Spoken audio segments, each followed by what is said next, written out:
Ikatan Akuntan Indonesia, akuntan profesional unggul Indonesia maju. Ikatan Akuntan Indonesia, IAI, telah berkiprah mendukung pembangunan SDM dan transformasi ekonomi Indonesia. Akuntan memiliki peran penting dalam pembangunan nasional yang berkesinambungan. Profesi akuntan mendukung upaya peningkatan profesionalisme SDM Indonesia agar bisa optimal berkarya mendukung pembangunan ekonomi yang efisien dan transparan.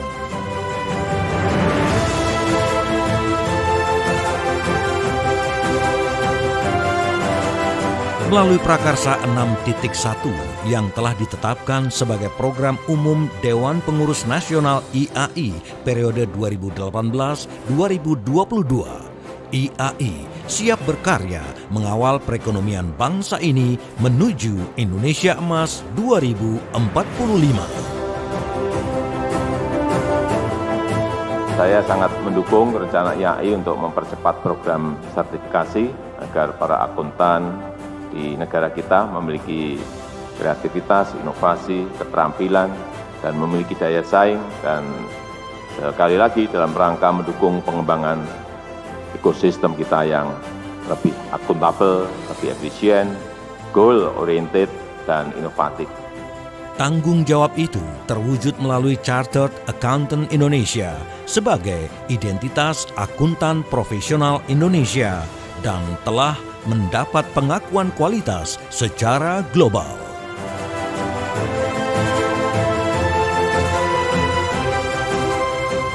Prakarsa 6.1 berisi 6 langkah aksi dengan satu tujuan strategis untuk memperkuat peran IAI dalam meningkatkan kepercayaan masyarakat terhadap entitas bisnis dan publik dengan menyiapkan akuntan profesional berintegritas siap menghadapi masa depan.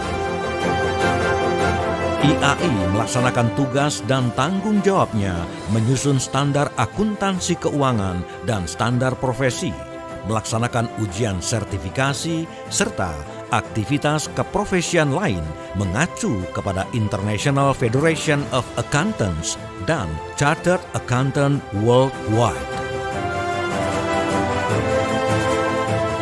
IAI for Society dijalankan untuk memberikan manfaat yang semakin besar bagi masyarakat serta untuk mendekatkan profesi kepada publik.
Founding Fathers IAI telah menetapkan 2 tujuan pendirian IAI.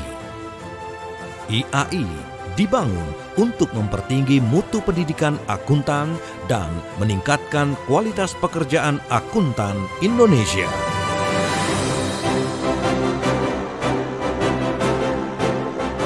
IAI menguasai perubahan, menyiapkan masa depan.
Gabung Brevet Pajak IAI, pilihan tepat untuk Anda.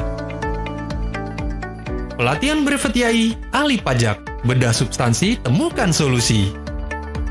Kenapa memilih IAI? Modul yang selalu update dan materi yang dilengkapi dengan pembahasan studi kasus komprehensif. Instruktur yang terjaga kompetensinya, berpengalaman, dan tentu saja profesional. Apa aja yang didapat kalau belajar pajak? Sudah pasti, kita jadi tahu seluk-beluk perhitungan pajak. Menjadi kuasa hukum perpajakan mewakili perusahaan, meningkatkan karir dan menunjang profesi. Kalau ingin menjadi konsultan pajak, belajar brevet pajak juga bisa sebagai langkah persiapan USKP. So, banyak kan manfaat belajar brevet pajak? Sebagai benefit tambahan, IAI melaksanakan program kuliah umum perpajakan dengan menghadirkan narasumber dari praktisi dan profesional di bidang perpajakan. IAI juga melaksanakan gathering alumni brevet untuk senantiasa mengupdate informasi perpajakan.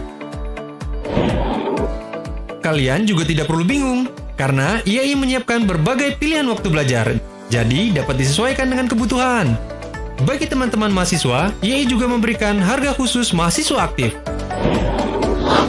Selama pandemi, IAI juga tetap hadir dalam pelatihan brevet pajak secara virtual dengan menggunakan platform Microsoft Teams. Hal ini juga memungkinkan untuk dapat diikuti oleh peserta dari seluruh Indonesia. Dan, untuk diketahui, pelatihan brevet pajak terapan IAI juga diperkuat dengan MOU antara IAI dan Direktorat Jenderal Pajak. IAI juga memiliki kompartemen akuntan perpajakan, yang salah satu kegiatan rutinnya adalah menyelenggarakan regular tax discussion yang mengupas isu perpajakan terkini.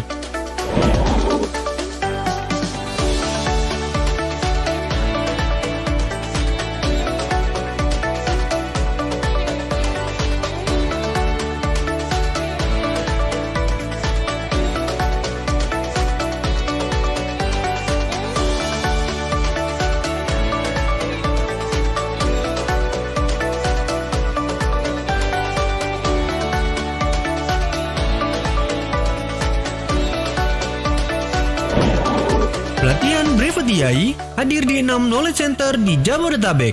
IAI Knowledge Center Menteng, Moy, Serpong, Kedoya, Fatmawati, dan Sumarekon Bekasi. Selain itu, dengan standarisasi nasional, pelatihan brevet IAI juga hadir di beberapa IAI wilayah di Indonesia. Nah, jadi tunggu apa lagi?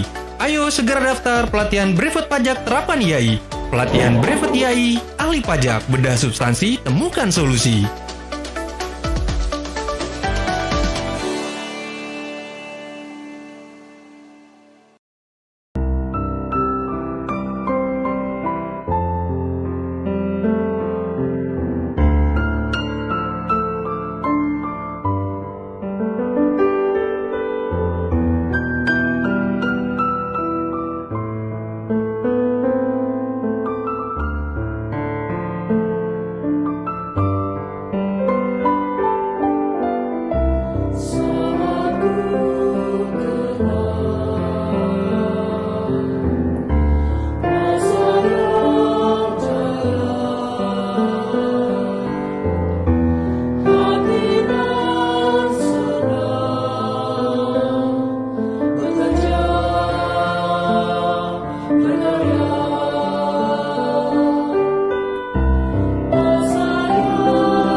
Saya sangat mendukung rencana IAI untuk mempercepat program sertifikasi agar para akuntan di negara kita memiliki kreativitas, inovasi, keterampilan, dan memiliki daya saing, dan sekali lagi dalam rangka mendukung pengembangan ekosistem kita yang lebih akuntabel, lebih efisien, goal-oriented, dan inovatif. Tanggung jawab itu terwujud melalui Chartered Accountant Indonesia sebagai identitas akuntan profesional Indonesia dan telah mendapat pengakuan kualitas secara global.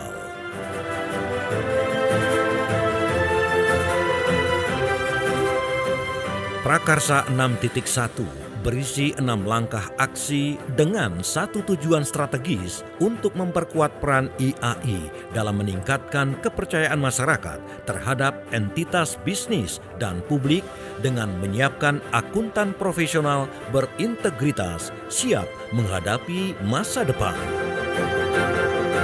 IAI melaksanakan tugas dan tanggung jawabnya menyusun standar akuntansi keuangan dan standar profesi, melaksanakan ujian sertifikasi, serta aktivitas keprofesian lain mengacu kepada International Federation of Accountants dan Chartered Accountant Worldwide.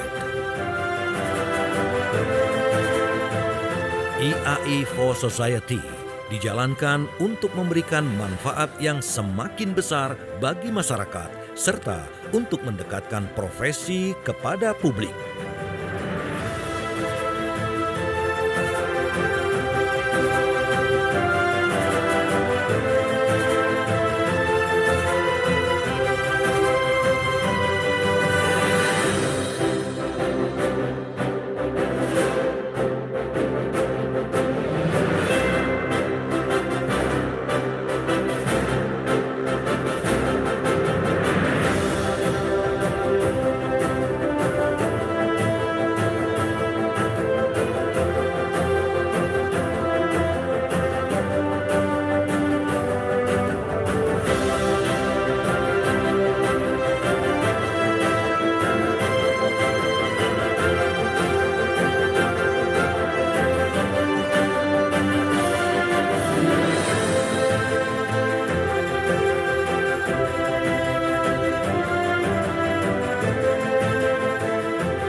Founding Fathers IAI telah menetapkan 2 tujuan pendirian IAI.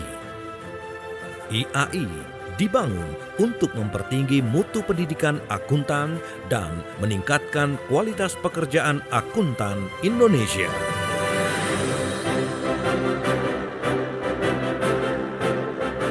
IAI menguasai perubahan, menyiapkan masa depan.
My name is Yoga Prawita, currently an Associate Director at EY Jakarta, qualified in London, UK, been a member of ACCA for 2 years.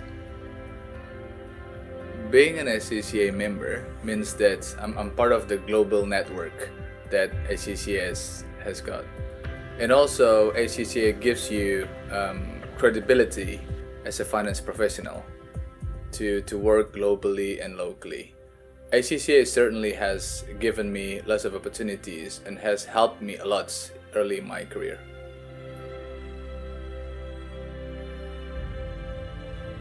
You need to make sure you spend time in the morning to have breakfast with your wife and also the kids. To me, it's very important. And also at night, make sure get home timely, spend a bit more time and continue work from home. Working in one of the big fours gives you some degree of flexibility, which I appreciate, while you're managing your commitment as a husband and dad, and also managing your responsibility at work.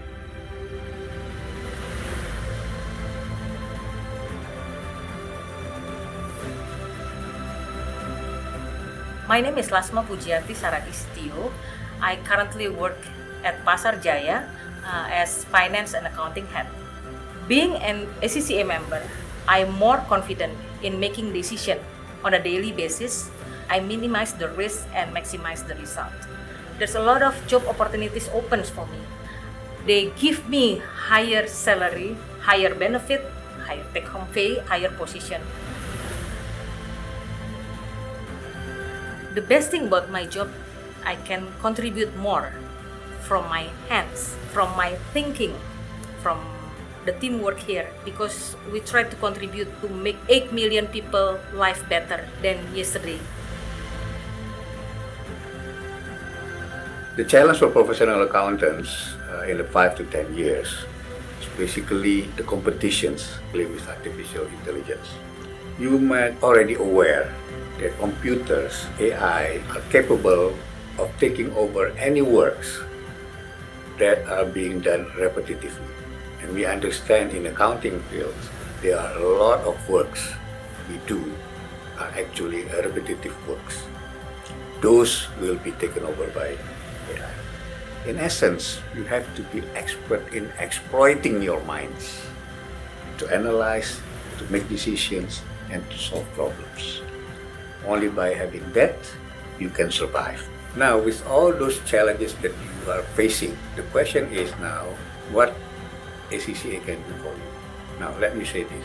If you are a member of ACCA, you can take advantage of the comprehensive knowledge and the full resources, expertise that they have. They have all the technologies that are needed in helping us to face our challenges.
Gerakmu, hadirkan semangatmu, hatimu dan mimpimu, satukanlah dalam asamu.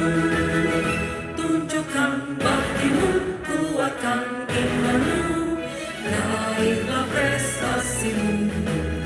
Satukan tujuan, siapkan masa depan, jaga akuntabilitas. IAI mengabdi, bersatu dan berbakti, untuk ibu pertiwi. Selalu berkarya dan jaga integritas, Ikatan Akuntan Indonesia.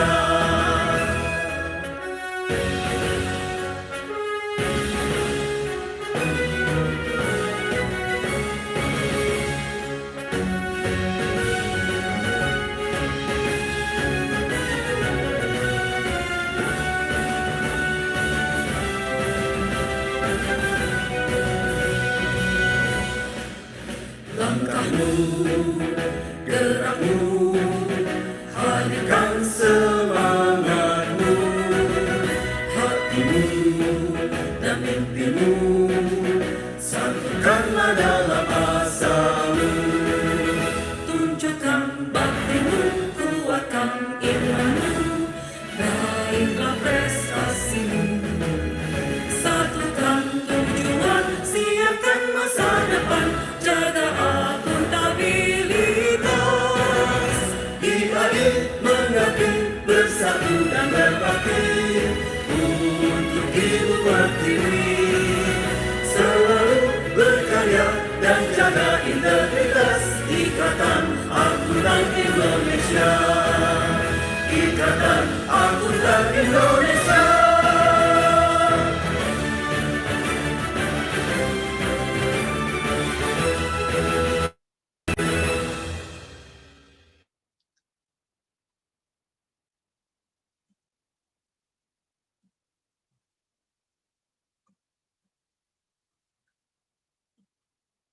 Ladies and gentlemen, Bapak dan Ibu, good afternoon from Jakarta, Indonesia. Welcome to today's webinar, Leading in Inclusion, Are You In or Out? Proudly brought to you by the Institute of Indonesia Chartered Accountants, or Ikatan Akuntan Indonesia, IAI, ACCA, and the ASEAN Federation of Accountants, or AFA. My name is Oki Pratama, Executive Director of AFA, and I will be your host today. Now, before we begin, I would like to invite you to observe the housekeeping rules on your screen right now. So you are encouraged to participate in our question and answer. You may submit your questions via the Q&A function. You are also kindly invited to complete our post-event survey and provide your feedback to our webinar today. The survey will pop up at the conclusion of the webinar. Now, ladies and gentlemen, today we will be hearing from a panel of distinguished women in leadership positions in ASEAN, who will be sharing insights into their experience. Now, as organizations increasingly become focused on purpose, people, and profit, the elements of diversity and social inclusion are fundamental to success. As accountancy and finance professionals, we need to understand this contribution and how to evaluate it effectively. A sustainable profession looks to embrace diversity, be inclusive, and also demonstrate equity. Now, ASEAN itself is a diverse socio-political and economic region with a rich cultural background that is reflected in how we conduct our business. And diversity has always been a part of our identity, and an important foundation of the ASEAN's motto of one vision, one identity, and one community. Now, with this, collectively, we strive to ensure that our community is inclusive, providing fair access and opportunities to those with the aspiration to advance. Now, for AFA and our member organizations, including our partners for today's webinar, ACCA and IAI, we recognize the importance of understanding and, more importantly, discussing this very important issue. Now, I'm pleased to welcome our past president, the first ever female president of AFA, Dr. Estelita Aguirre from the Philippines, as part of our panel for today. We will also hear from our panelists, Professor Nunui Nur Afia, Council Member of the Institute of Indonesia Chartered Accountants, Ibu Heni Dewanto, partner of Shanwing Indonesia, and also Ibu Indah Budiani, Executive Director of the Indonesia Business Council for Sustainable Development. And moderating our panel discussion later will be my good friend, Ms. Rachel Chi, Regional Education Consultant of ACCA. So welcome, ladies, to this webinar this afternoon. It is an honor for us to have you on board for our session this afternoon. And we certainly look forward to your sharing and exchange later. But before that, ladies and gentlemen, to begin our webinar, I would like to welcome Ibu Hani Karunia, Head of ACCA Indonesia, to deliver her remarks. Ibu Hani. Thank you, Pak Oki. Good afternoon to you all. Assalamualaikum warahmatullahi wabarakatuh. Salam sejahtera. And it is such a pleasure to welcome you all to our webinar, Leading in Inclusion. I send warm greetings to all the board and council members of IAI, the Institute of Indonesian Charter of Accountants and AFA, ASEAN Federations of Accountants, our panelists, and to everyone in the audience who has taken the time to join our discussion today. Thank you all so much. It is a joy to share this time with you all.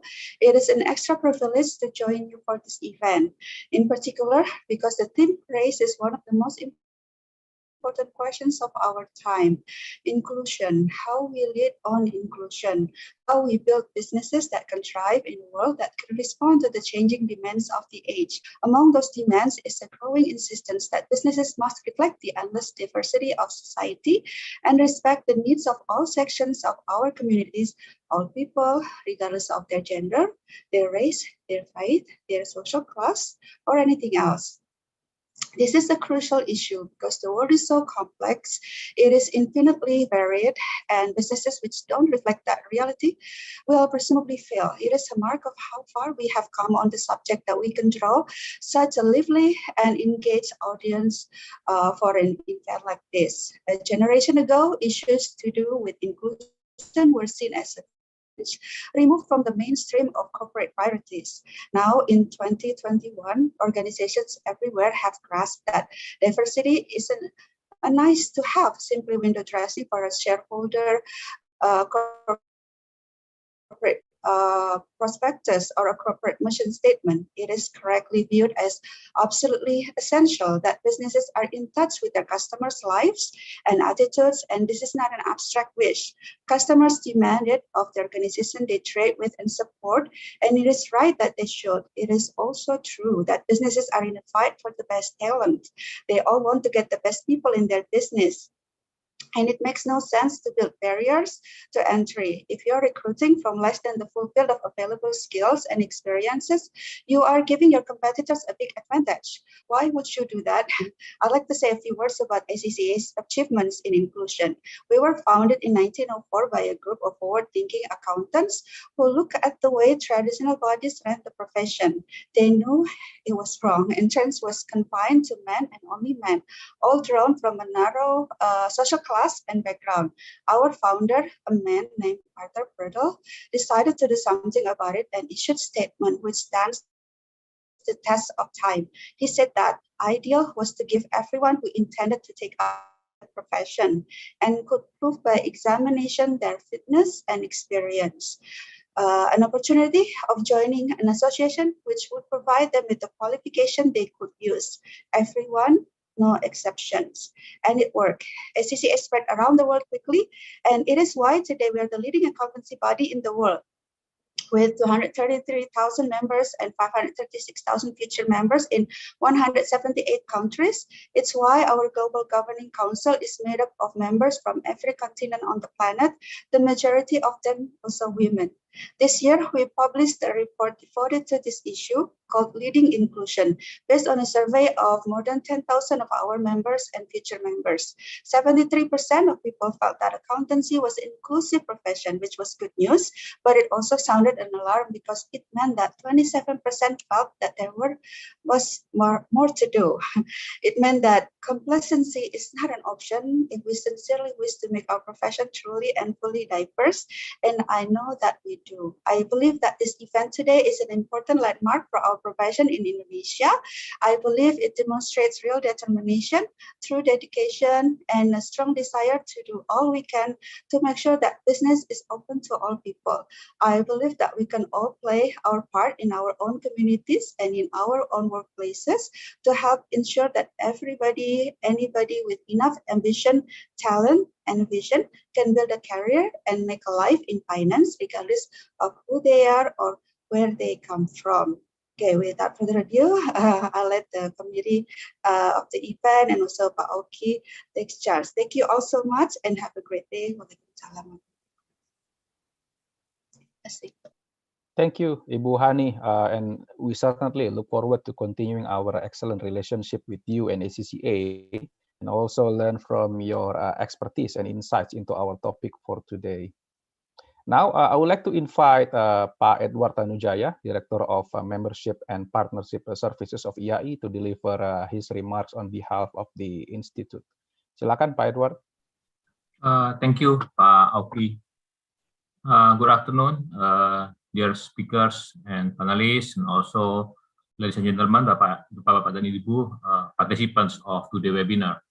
It is an honor for me, on behalf of IAI, or Institute of Indonesia Chartered Accountants, to welcome everyone aboard on this webinar that jointly organized by IAI, ACCA, and AFA, with very interesting topics about leading in inclusions. Well, I'm here to representing the executive director of IAI, Ibu Elsan Hussein, who send her regards. And talking about inclusions, I believe actually me and Pak Oki is the only gentlemen here that become the committee of the webinar. And I'm very happy that actually the topics of inclusions and diversity is very relevant as today in our in Indonesia in particular, but also become an issue in the regional and global as well. Inclusions and diversity is actually things that cannot be separated from our daily life, and also in business life, and also in accounting life. Reflecting as a professional accountant, which started from the educations in the university, I reflect that starting from during the time when I entered the university as students, and now I'm become one of the lecturer in Universitas Indonesia, I see that the compositions, for example, in the class of accounting students gradually has changed. Yeah. In fact, usually it was 50-50 with the majority boys in the class, but I can see now, but the latest class that I taught, the compositions now is more than 60% are ladies, yeah, are girls that in the class. Well, these compositions reflecting something in the future that we can expect that those that will be a professional accountant in the future, yeah, in say 5 to 10 years from now, we will be dominating by ladies. And I can see now that ladies professional accountant are playing a very significant role, not only in Indonesia, but also in global world. We still remember that the AFA presidents, for example, for the 2 consecutive terms are ladies, yeah, from United States and from Australia. So I believe that inclusions, in one thing, we can see that the inclusions, equity, gender issues, in some part has been solved very well, but still, yeah, I can state that problem is remain. 2 or 3 days ago, for example, we can see the public uproar, yeah, when they knew that then there's a footage of video conference held by AirAsia Thailand, yeah, where the CEO was accused, yeah, to bring a very implied remarks or implied comments toward one of the ladies that joined on those on this video call. And we still here in the corporate world, there's issues of unequal treatments, yeah, inequality, and so on, about genders, minority issues, and others. Of course, we are, as a professional accountant, must live with these issues, and we should be the problem solver, not the problem itself. We should not be the part of the problem, but we should be part of the solver on how we eliminate the issues of inequality, injustice, unfairness in our daily life, in particular in our business, in our corporations, or anywhere institutions where we are working on. So I welcome the study conducted by ACCA that give pictures on the movement in the global world, but I will also see that it's very interesting to see in the regional context. And hopefully someday we can do a collaborations more to do such a research and such activities jointly with AFA, ACCA, and IAI, which is a very close partner. And then I believe that this will be a very significant contributions to the professional accountant in Indonesia and in regional terms. So without further ado, I would like again to say thank you to our panelists today. Professor Nunun Rafia, also member of IAI, and then Dr. Estelita Aguirre, past president of AFA from the Philippines. Thank you for joining us. And also, I'm looking forward to hear the presentations from panelists Rachel and Ibu Indah in Budiani, and also sharing from Ibu Hani Dewanto, partner from Sandwich. So, ladies and gentlemen, Bapak dan Ibu, thank you to joining our webinar today. Hopefully, something fruitful can be taken home from today's event. So thank you again, and have a nice discussion and webinar. Okay, back to you. Assalamualaikum warahmatullahi wabarakatuh. Waalaikumsalam warahmatullahi wabarakatuh. And thank you, Pak Edward, for sharing that interesting observation. And while listening to you now, I realized that in my 12 to 13 years of working experience, I can say that more than 90% of my supervisors or bosses have actually been women who are excellent in their field of work. So yeah, definitely the diversity or inclusion, and not to mention women from different backgrounds. So that's certainly interesting observation to see in our profession. And we certainly also appreciate Pak Edward IAI's support in organizing this webinar and in bringing this very important issue to our stakeholders' attention, be it in Indonesia, but also in the ASEAN region. So thank you for that, Pak Edward. Ladies and gentlemen, now to set the tone for our discussion this afternoon, let us hear a presentation from Ms. Rachel Chi, Regional Education Consultant of ACCA. Now, Rachel currently oversees education for Singapore, Australia, New Zealand, and Oceania, and she also supports capacity building and development work for ASEAN region at ACCA. Prior to joining ACCA, Rachel was a technical director of the Malaysian Institute of Accountants. We will hear from Rachel about what diversity, inclusion, and equity means, especially in the context of our profession, and more importantly, how they are linked to organizational success. So, Rachel? Thank you very much, Pak Oki. And what a great opening by having Pak Oki and Pak Ever joining us today. It's already telling us we are making good progress on diversity and inclusion. And good morning, good afternoon, ladies and gentlemen, depending on where you are dialing in from. I hope you're keeping well and safe. It is my pleasure to talk to you today about ACCA's perspective on diversity, inclusion, and equity in the profession. The foundation of ACCA in 1904 was to create a professional body for accountancy professionals that was open to all. We take pride in being the first body to admit minimum members as early as 1909 and pioneering many other notable milestones in the profession's evolution. The value of inclusion remains at the core of everything we do. ACCA's commitment in December 2020 to the United Nations Sustainable Development Goals is one aspect of this, with Goal 5 and 10 particularly speaking to diversity and inclusion and how we need to work together to address some of the fundamental issues that society faces.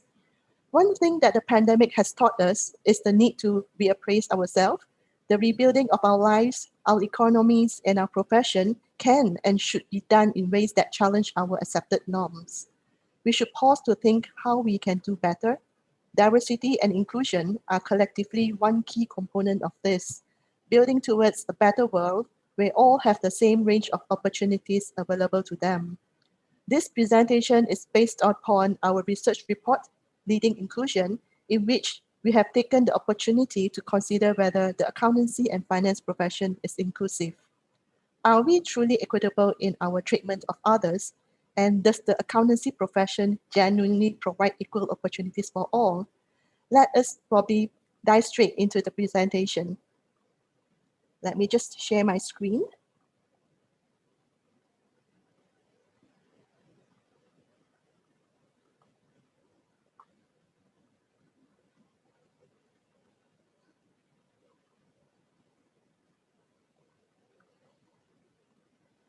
Before we consider the findings of the research, we should start by considering what we mean by these terms.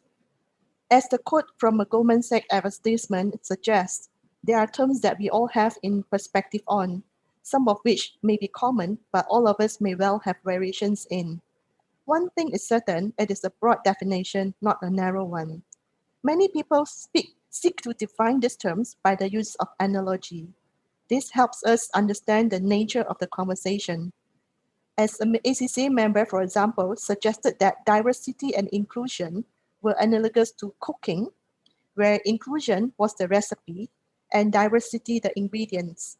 The analogy becomes more powerful if you improvise a recipe from a kitchen full of different ingredients. From the call of diversity and inclusion, the terminology has expanded to include the term equity. Diversity is a mix. Inclusion is how the mix works together. Each of us has a set of unique experiences and individual differences that should all be celebrated. Inclusion is the act of being included, valued, and respected, whilst retaining your own unique identity. It creates an environment that is respectful and where you harness your differences and welcome them into a safe environment. Equity is about bringing fairness to the equation, ensuring fair treatment for each of those experiences.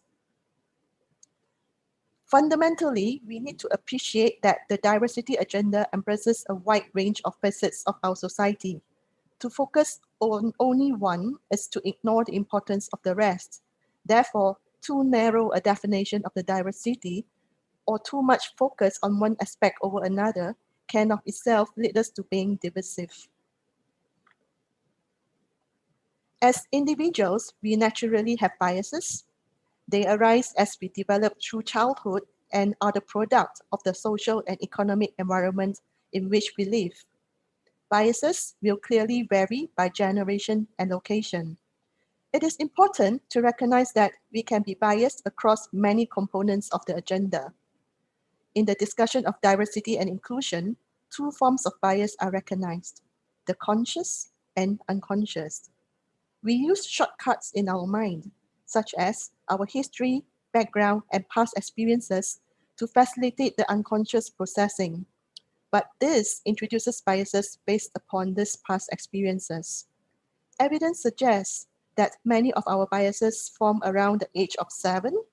What this means is that we tend to prefer people who we think are like us. Consider your own group that you work with. Look at your inner circle. How like are those people to you? Look at the people you know well. How similar are they to you? This is an example of one of these biases called affinity bias. It is normal, but sometimes we need to think differently and not unconsciously if we are to break these barriers and be more inclusive and equitable. There are many biases. Wikipedia lists over 184 of them. Understanding our biases is important. However, it is a cultural change and this takes time. Appreciating how we are biased and how that impacts our decision making is important. The sense of purpose in organizations is linked to their human capital, which is also a pillar within the integrated reporting framework. The pandemic has reinforced for many organizations the importance of the human capital. Our increasing focus on well-being and mental health as home working has become a norm are parts of this agenda. As performance of organizations which are measured by the 3 Ps of purpose, people, and profit, this has brought the human capital very much into focus. For example, the SEC published additional reporting requirements for listed companies in relation to human capital in August 2020. However, it is clear to us that diversity and inclusion is more than a regulatory issue. It is a people issue with people solutions such as culture and tone at the top. In October 2020, ACCA conducted a survey of its members, affiliates, and future members. Over 10,000 members responded, and whilst we cannot say they are statistically representative of the membership as a whole, the results do give us insights to contemplate. The survey was supported by over 20 roundtables that involved nearly 150 individuals from across the globe discussing these issues. 73% of those who responded consider that we are an inclusive profession, and a further 65% thought that there was a strong link between inclusion and organizational success. As finance teams in organizations increasingly become more focused on supporting decision-making, this sense of inclusion is an important aspect. On the other hand, 63% of the respondents felt that the profession either or might have an issue to address in regards, while 64% did not know what to do. The agenda for the research splits the considerations into three areas. Firstly, how we as individuals contribute to organizations, how we work together as members of a professional body, and finally, how that all relates to the profession overall. Are we an inclusive profession? Does that 73% view of the respondents really reflect the reality, or is there more that we can do? Yes, 73% of respondents say we are an inclusive profession, but we also sense that there is more work to do. The nature of the diversity and inclusion agenda is such that we cannot afford to stand still or be complacent. There is always more to do. A proportion of our respondents felt that we have an issue to address. The roundtable participants felt that we are an inclusive profession for two reasons principally. The first is that we are geographically spread. We are open to all nationalities, as ACCA have members in many locations across the world. The second was through the sense of opportunity that we have. Looking at the regional analysis here, those in Asia Pacific clearly believe that there is a greater issue to be addressed than do their fellow respondents in other regions. The context in which diversity and inclusion are considered vary in many ways. Culture and the nature of the journey towards achieving them are clearly two of this. It could therefore be expected that in those locations where the debate is still developing, there is a perception and perhaps also a reality that there is a lot more to do. While there may be no common definition of the term inclusive development or inclusive growth, the Asian Development Bank has commented that the term is understood to refer to growth coupled with equal opportunities and has economic, social, and institutional dimensions. The sentiment suggested by this analysis here is that in regions where this agenda might be considered to be still evolving, there is a perceived need to do more. There is a need to promote the agenda and to continue to work to open the profession to all. Across the region, a higher proportion of respondents agreed the profession should do more to promote diversity and inclusion. A future member in a roundtable commented upon the importance of the agenda as follows. Without a suitable respect and understanding of different diversity, as well as understanding different stereotypes, it will hold us back. So the question that we should be asking ourselves is, what more that we can do? 78% of our respondents felt that we are a profession that was open to all. Yet, are we a profession that creates no barriers? Should we pause to think about languages and education, for example? ACCA X, a massive open online course, is an example of allowing access to financial literacy. The question is, are we doing all that we can? If we do critically appraise ourselves, there is probably more we can do. We can understand the nature of privilege and what that means in the context of a profession. Are we addressing social inclusion? In its report, Leaving No One Behind, the Imperative of Inclusive Development, the United Nations defines social inclusion as the process of improving the terms of participation in society, particularly for people who are disadvantaged, through enhancing opportunities, access to resources, voice, and respect for rights. Are we good at bringing all backgrounds into the profession? Do we reach out to help others? To bring in those who would benefit from our successes?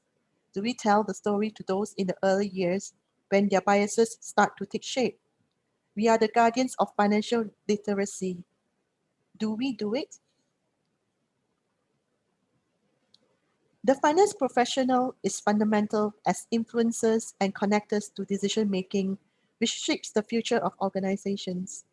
If we are fulfilling this ambition, should we not be change agent across this agenda too?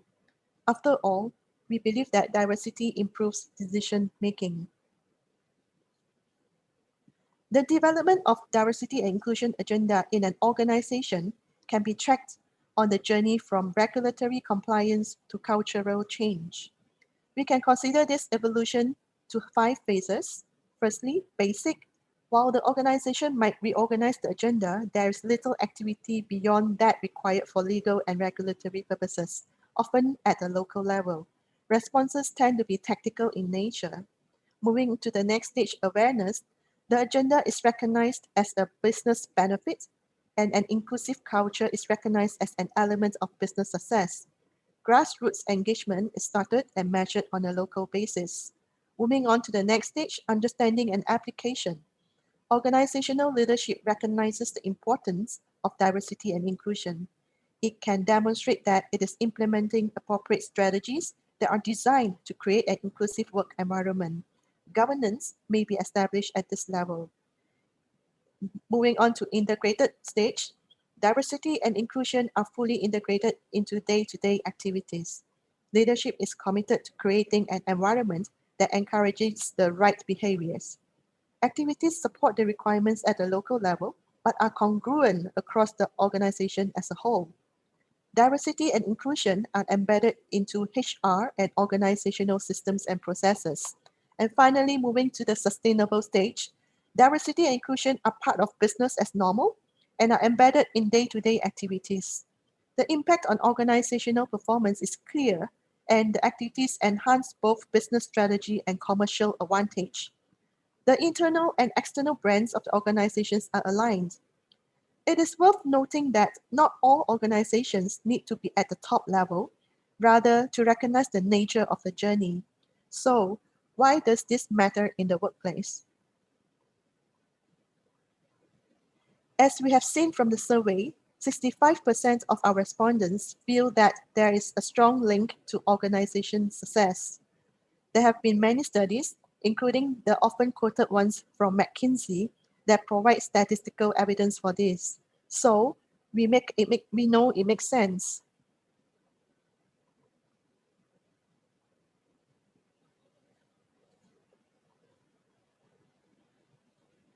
This chart shows the interlink between the diversity and inclusion and organizational success.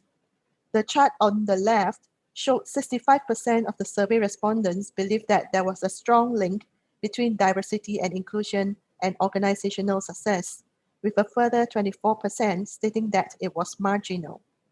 This can establish the idea that there is a business case for the diversity and inclusion agenda.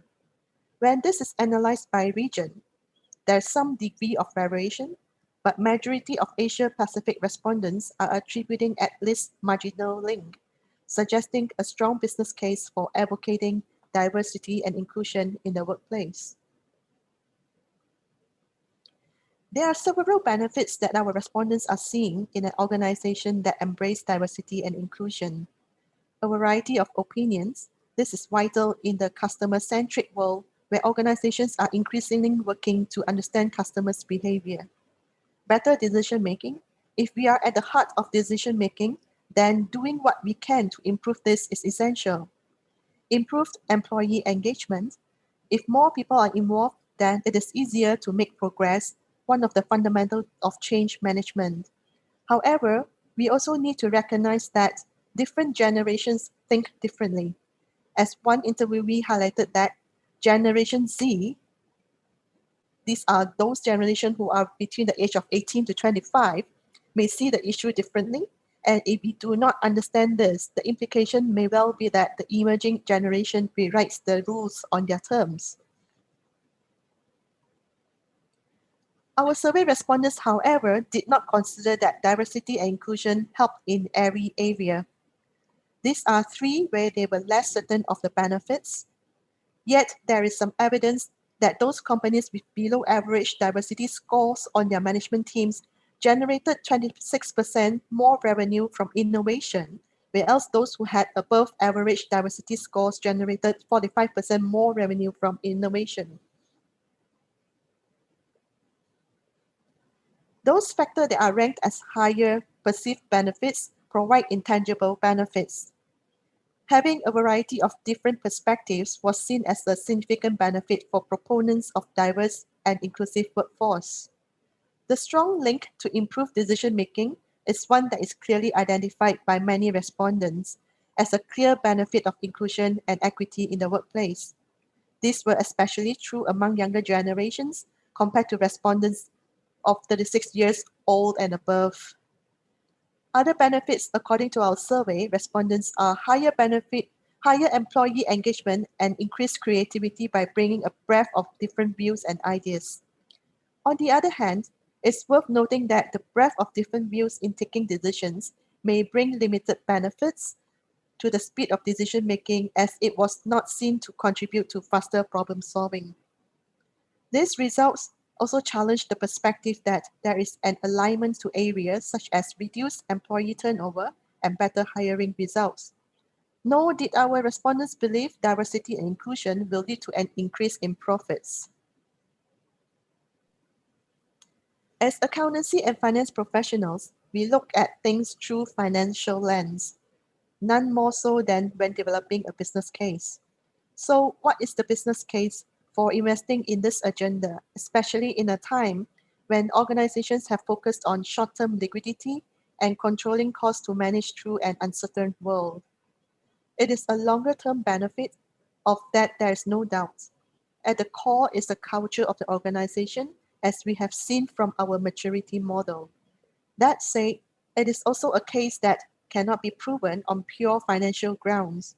Socially, it is the right thing to do, the benefit of sustainable organizations and building a more sustained recovery.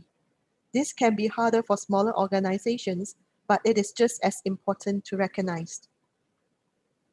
Rachel, Yes?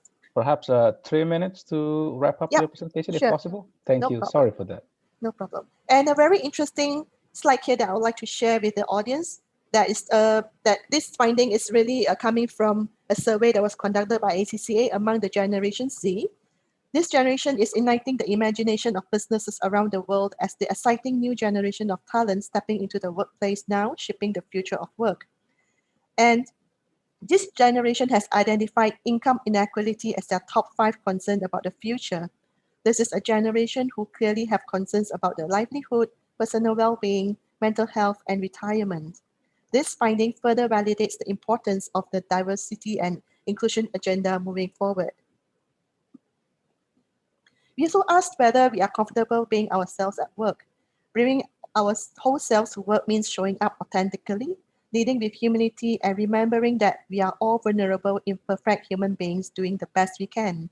It's also about having the courage to take risks, speak up, ask for help, connect with others in a genuine way, and allow ourselves to be truly seen.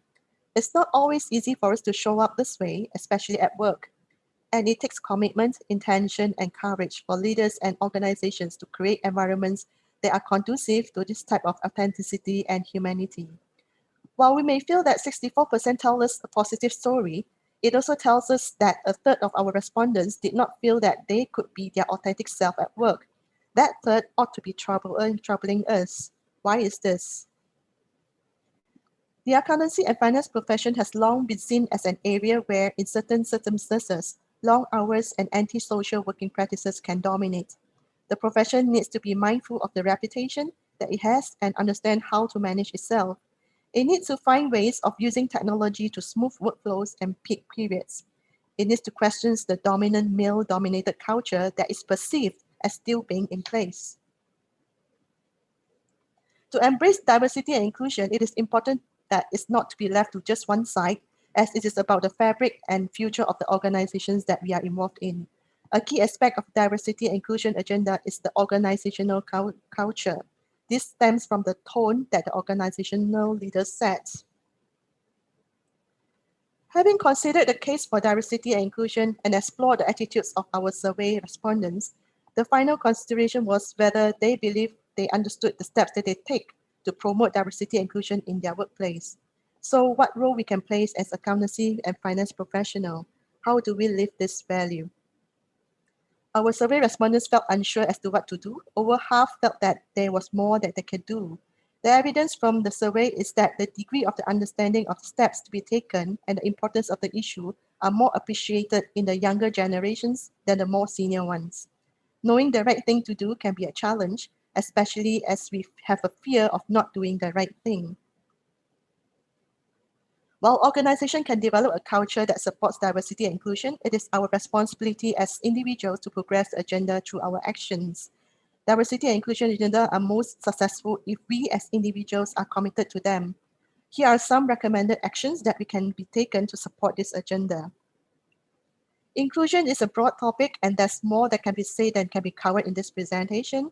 To find out more about this topic, you are invited to visit our ACCA website, Professional Insights, or to download the ACCA Professional Insights app to find out more about this topic.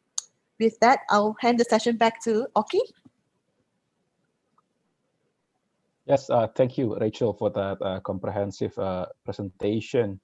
And it is encouraging to see that 73% of your survey respondents think that we are an inclusive profession. I guess as part of the profession, I think we share a responsibility to further improve that number and establish our profession as one that is diverse, inclusive, and also promote equal opportunities. So thank you for that, Rachel.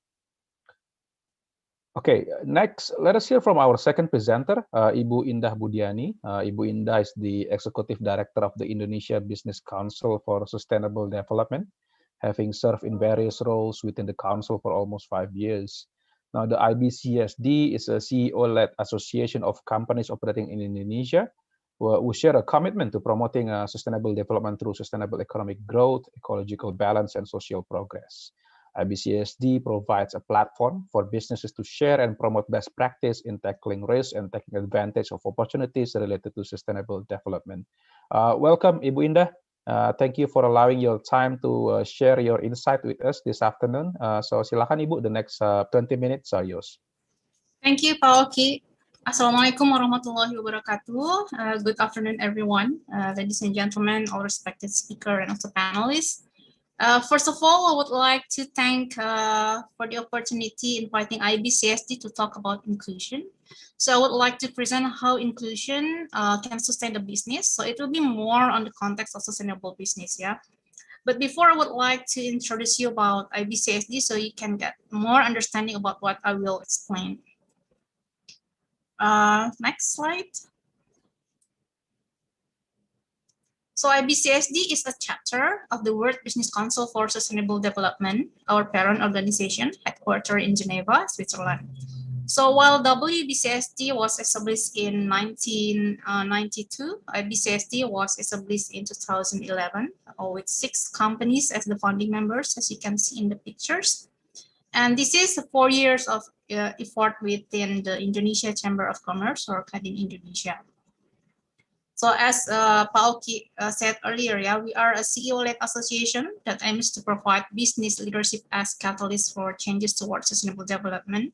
Why we call it CEO-led association? Because we work directly with the CEO of the member companies. Next. So today, IBCSD has expanded its network to over 44 member companies, both national and multinational companies. Yeah, if you look at the sectors, the member range from 17 different industrial sectors, with some of them are the major industry leaders, as you can see.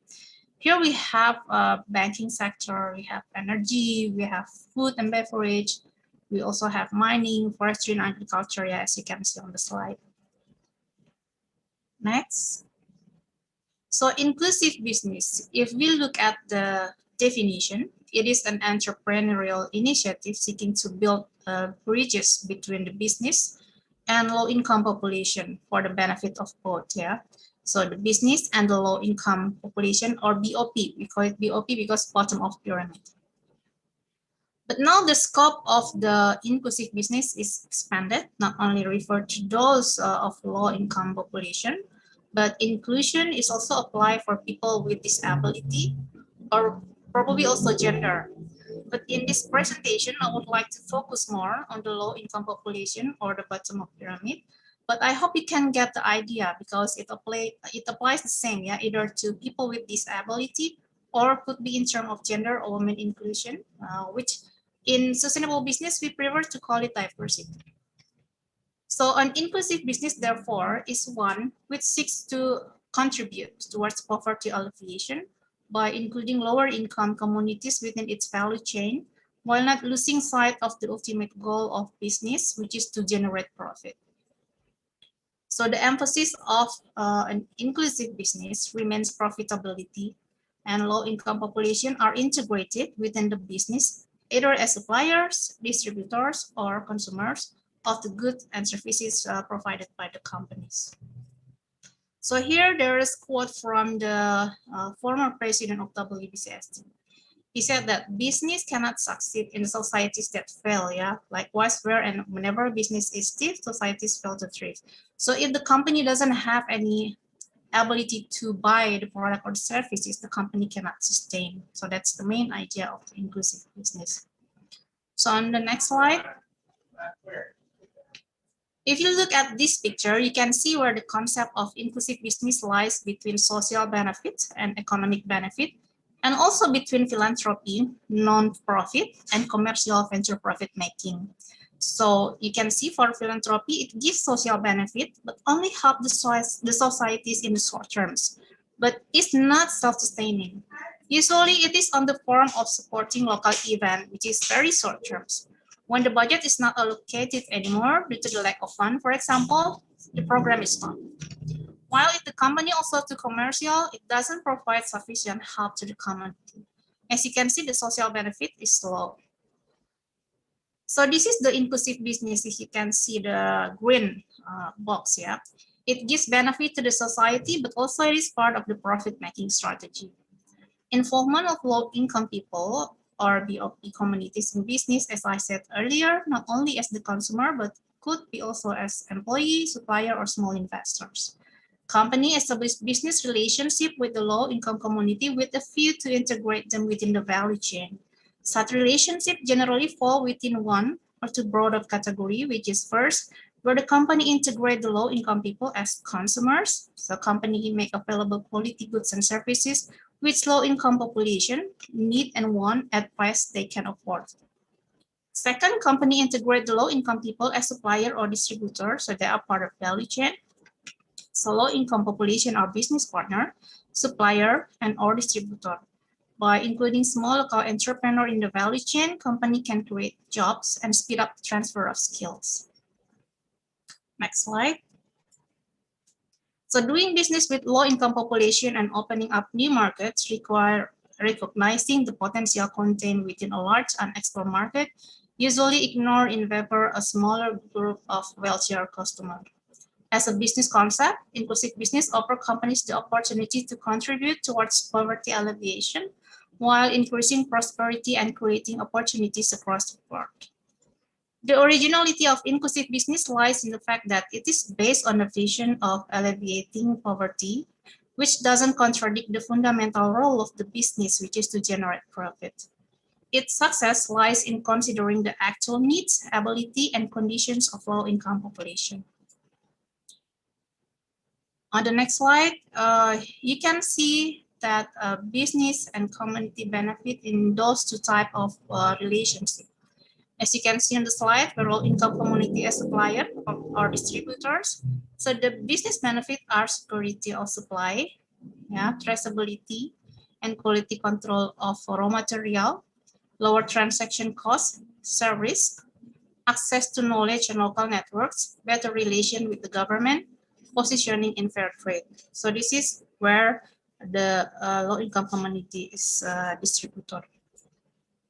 While the benefit for the community are they have or they get fair price and benefit, guarantee market, creation or expansion of job, training and technical assistance, knowledge and technology transfer, access to financing, business environment, and investment climate.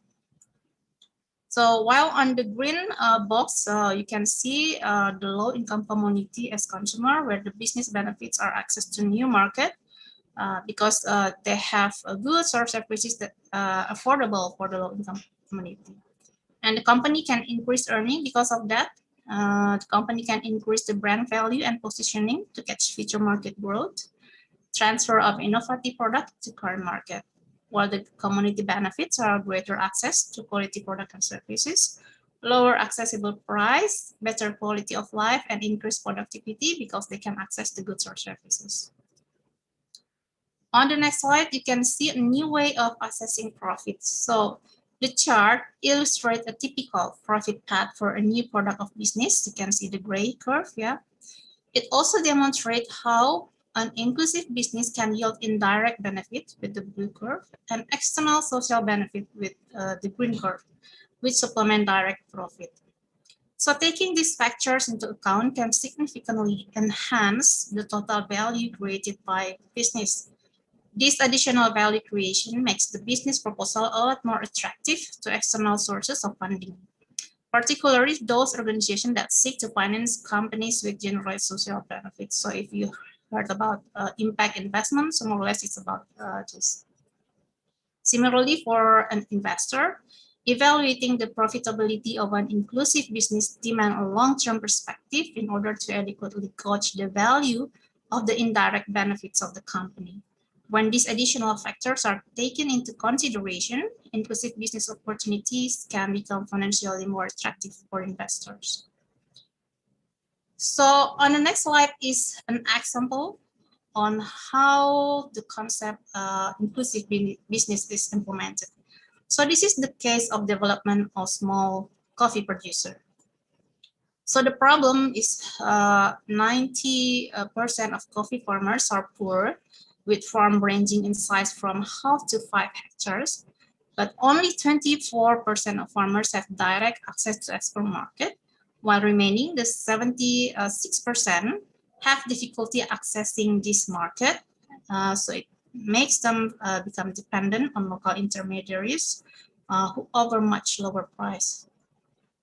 So to solve the problem and also as the opportunity, the global coffee market is coming under increasing pressure to improve quality and traceability. This encourages large export companies to engage directly with small producers. So this cooperation gives the small producer access to market, technical assistance, and credit. So there is a company named Perhusa, and the program, namely the SNBWBCSD, our parent organization, it's an alliance. They signed an agreement aimed at strengthening the ties between the company and small producers. So this kind of relationship yields more than purely commercial benefits. So as the result, the cooperation results in increased income for the producers. It gives greater technical assistance to the coffee farmers and other direct benefits for 3,000 coffee producing families in the region.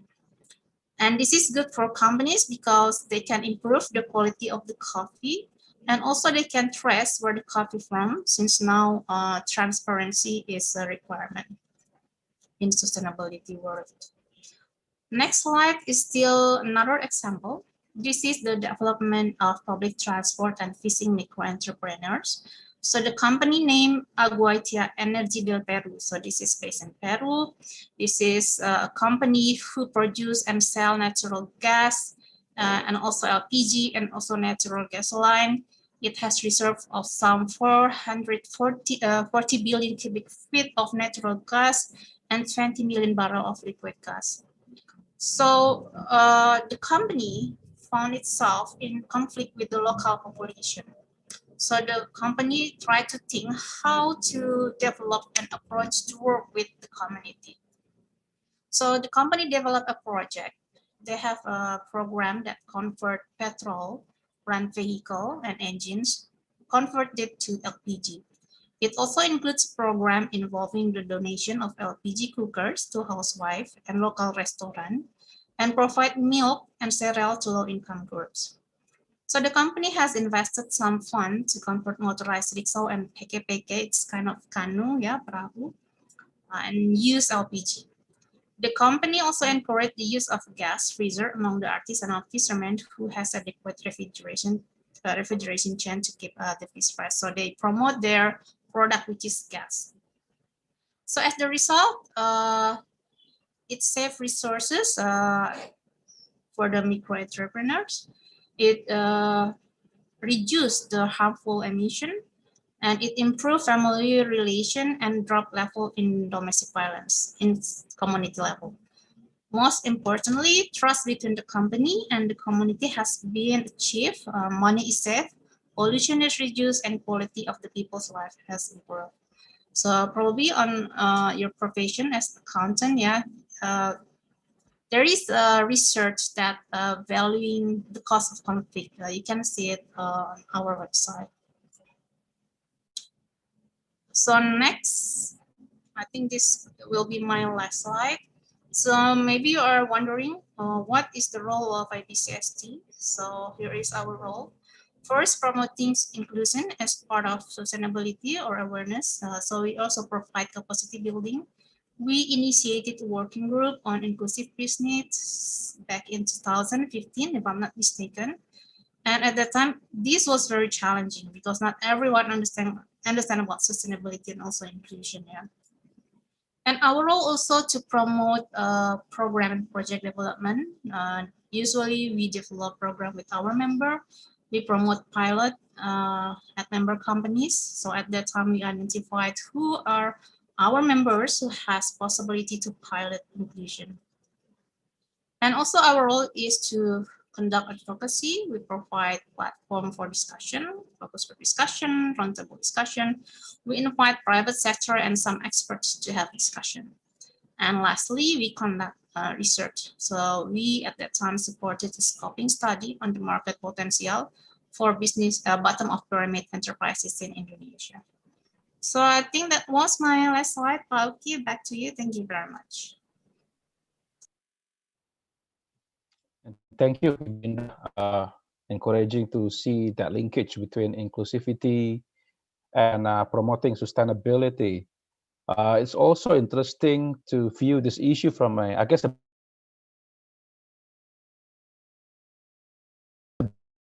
business perspective, especially when we take profit into consideration. So hopefully more businesses. Gentlemen, after hearing those two important presentations, it's time for us to hear from our distinguished panelists.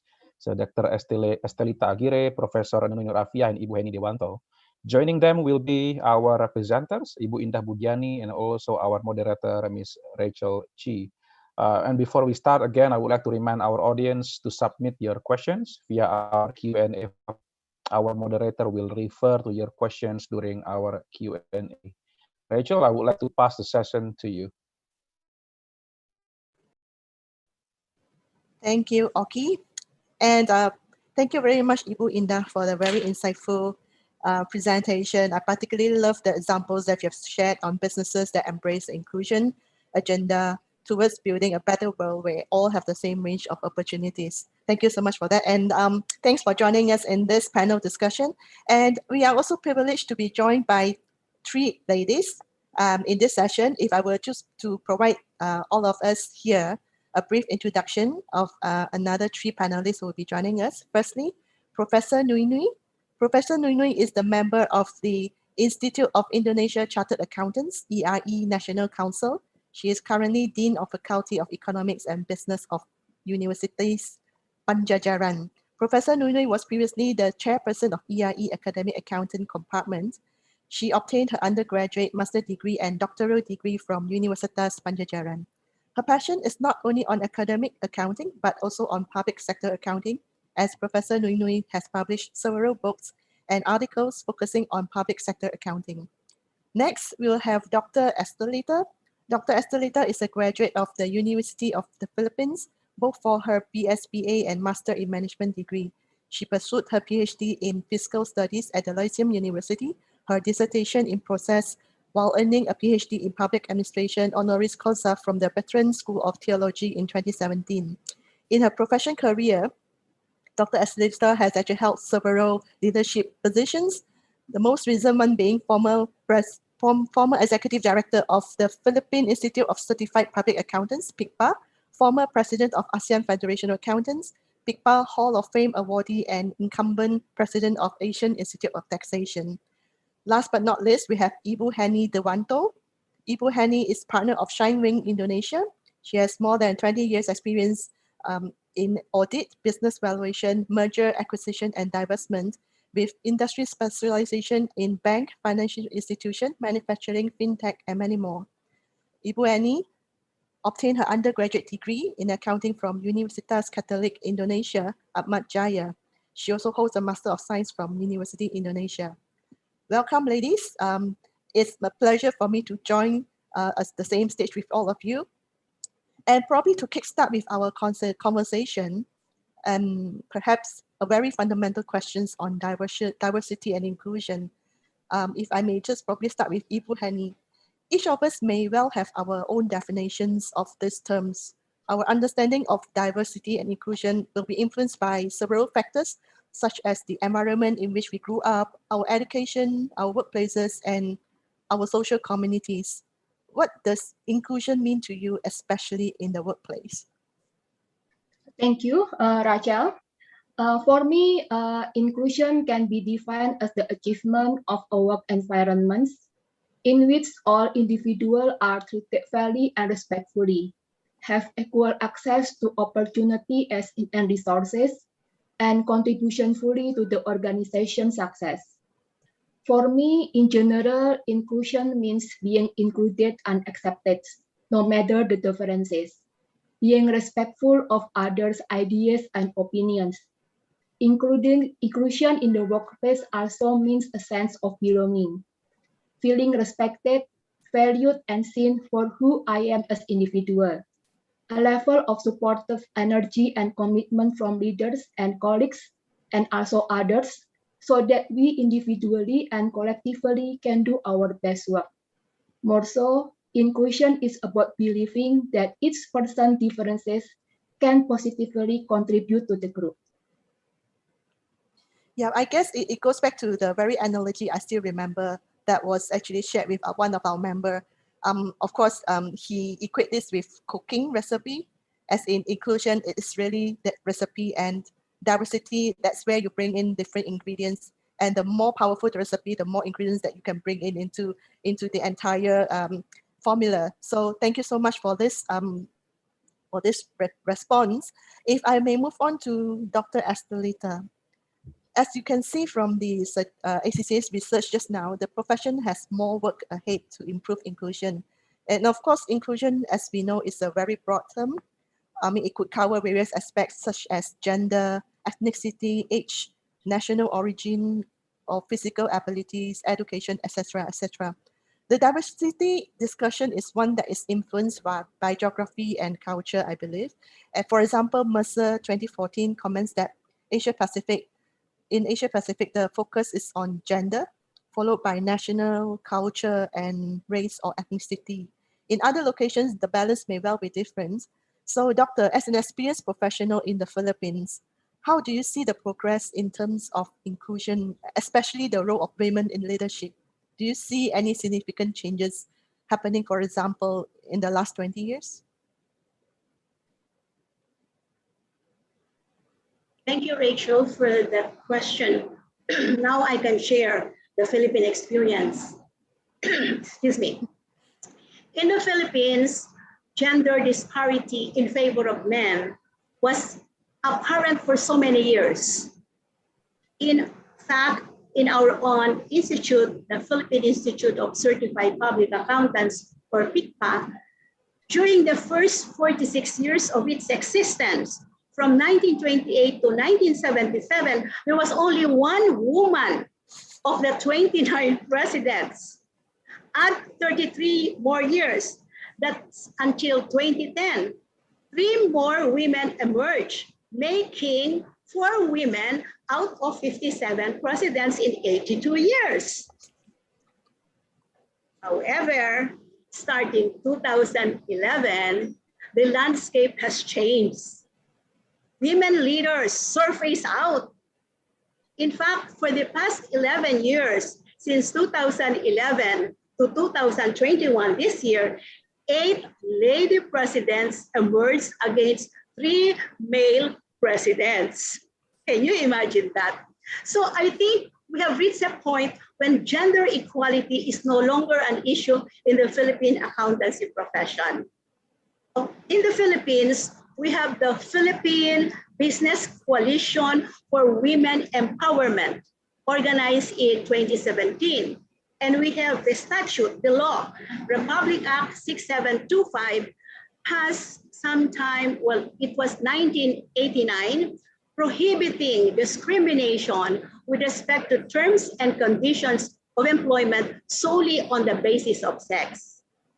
So during the years that passed, women in the Philippines were fighting silently by developing themselves, studying and working as hard as the men, leveling up to prove their worth. So let me give you the current statistics in our profession. Our incumbent national president is a woman. Okay? She has 25-member board of directors, 18 of whom are women, as against 7 who are men. Last year, it was the same. 55 lady directors against 10 males. Now, PICPA is divided into 80 chapters all over the Philippines.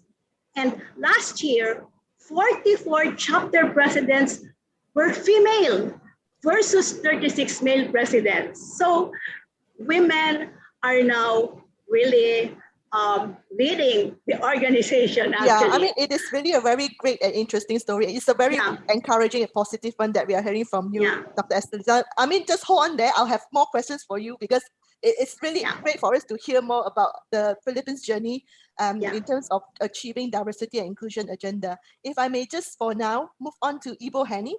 I mean, being a female partner in your firm, was it an all smooth sailing journey all the way? What are the challenges that you faced in your career to reach where you are today? Okay. Yes, of course. I faced many challenges during the time before reaching my current levels. I remember every evaluation time when I need to do promotions, but I had to face several performance evaluations, most of which were conducted by male bosses. Unconsciously, the situation made me feel uncomfortable and felt some subjectivities were still involved.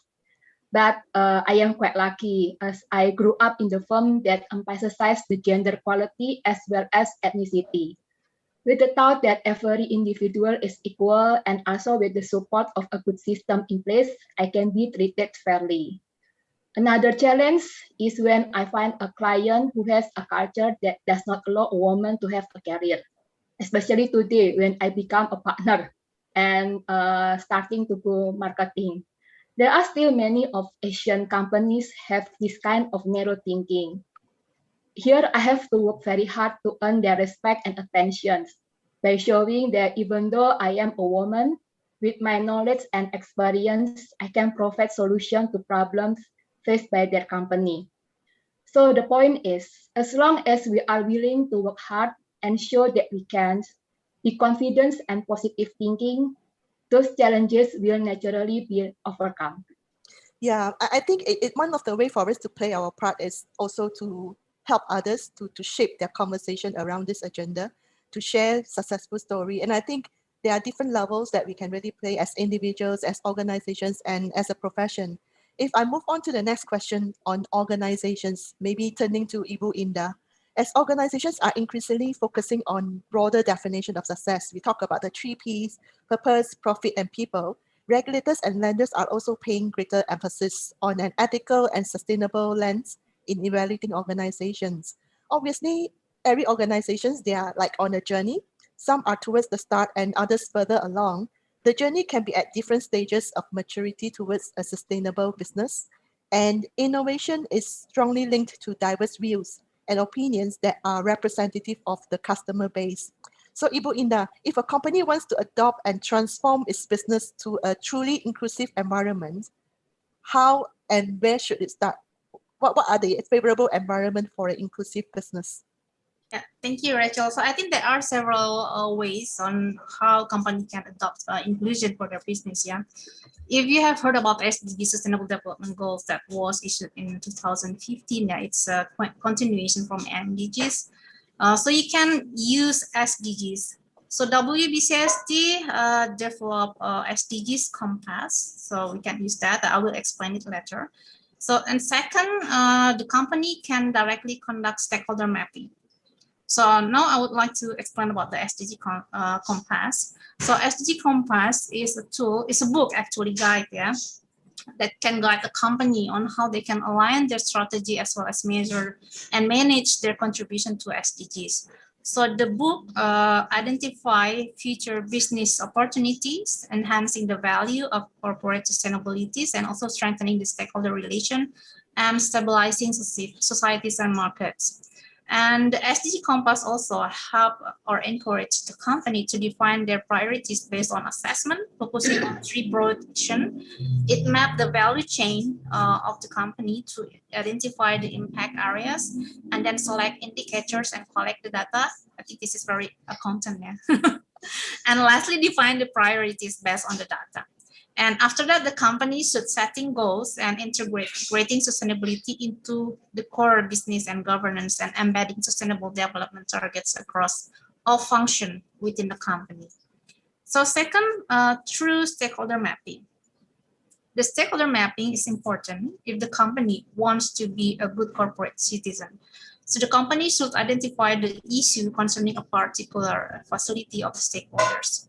And the mapping also beneficial for the company to manage the risks in terms of cost. The perspective that are found in the stakeholder mapping is also can be consultant, free consultant to the company. So stakeholder mapping should be inclusive. It should engage general public, affected community, and also interested group. So I think that's if the company wants to adopt inclusive. Yeah, it's interesting that it actually covers quite broad aspect in terms, and it's really cutting across various parts of the organization in order to really transform to a truly inclusive environment. If I may probably turn to Ibu Henny, did you have further thoughts? What should we pay attention to and focus on in relation to inclusiveness in the business and professional world?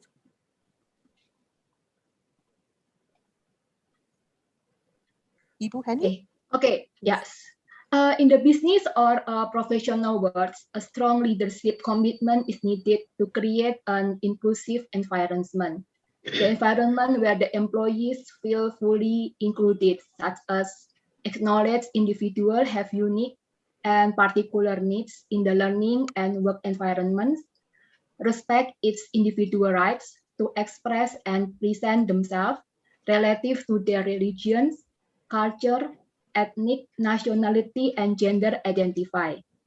Creating and maintaining an inclusive workplace allows employees from all backgrounds to achieve their fullest potential. It brings tolerance and teaches them the importance of respecting others. It makes the employees more successful. Right, thank you for that. And I think I will probably like to invite Professor Nunui to answer this question. This is relating to inclusion, where it's about bringing every dimensions of this rich society into the equation and ensuring that the mix works together. And according to the Refinitive's 2020 Top 100 Most Diverse and Inclusive Organizations, United States leads the top 100 list, followed by the United Kingdom, Australia, Canada, and France. There were 6 companies in ASEAN, and they are from Singapore, Malaysia, and Thailand, which are also ranked in the top 100. So Professor Nunui, how is the assessment of gender diversity in developed or developing countries? Can we say that gender diversity is more lacking in developing rather than the developed countries? Okay, thank you, Rachel, for this issue. Yeah, I think it is. We have a few points here. How about the assessment? Yeah, I have several notes and refer to the World Bank report. Yeah, we can take a look of 2 points of view in the business context and also for the government context. Yeah. The first thing from the business context, yeah, the assessment criteria is just like that, yeah.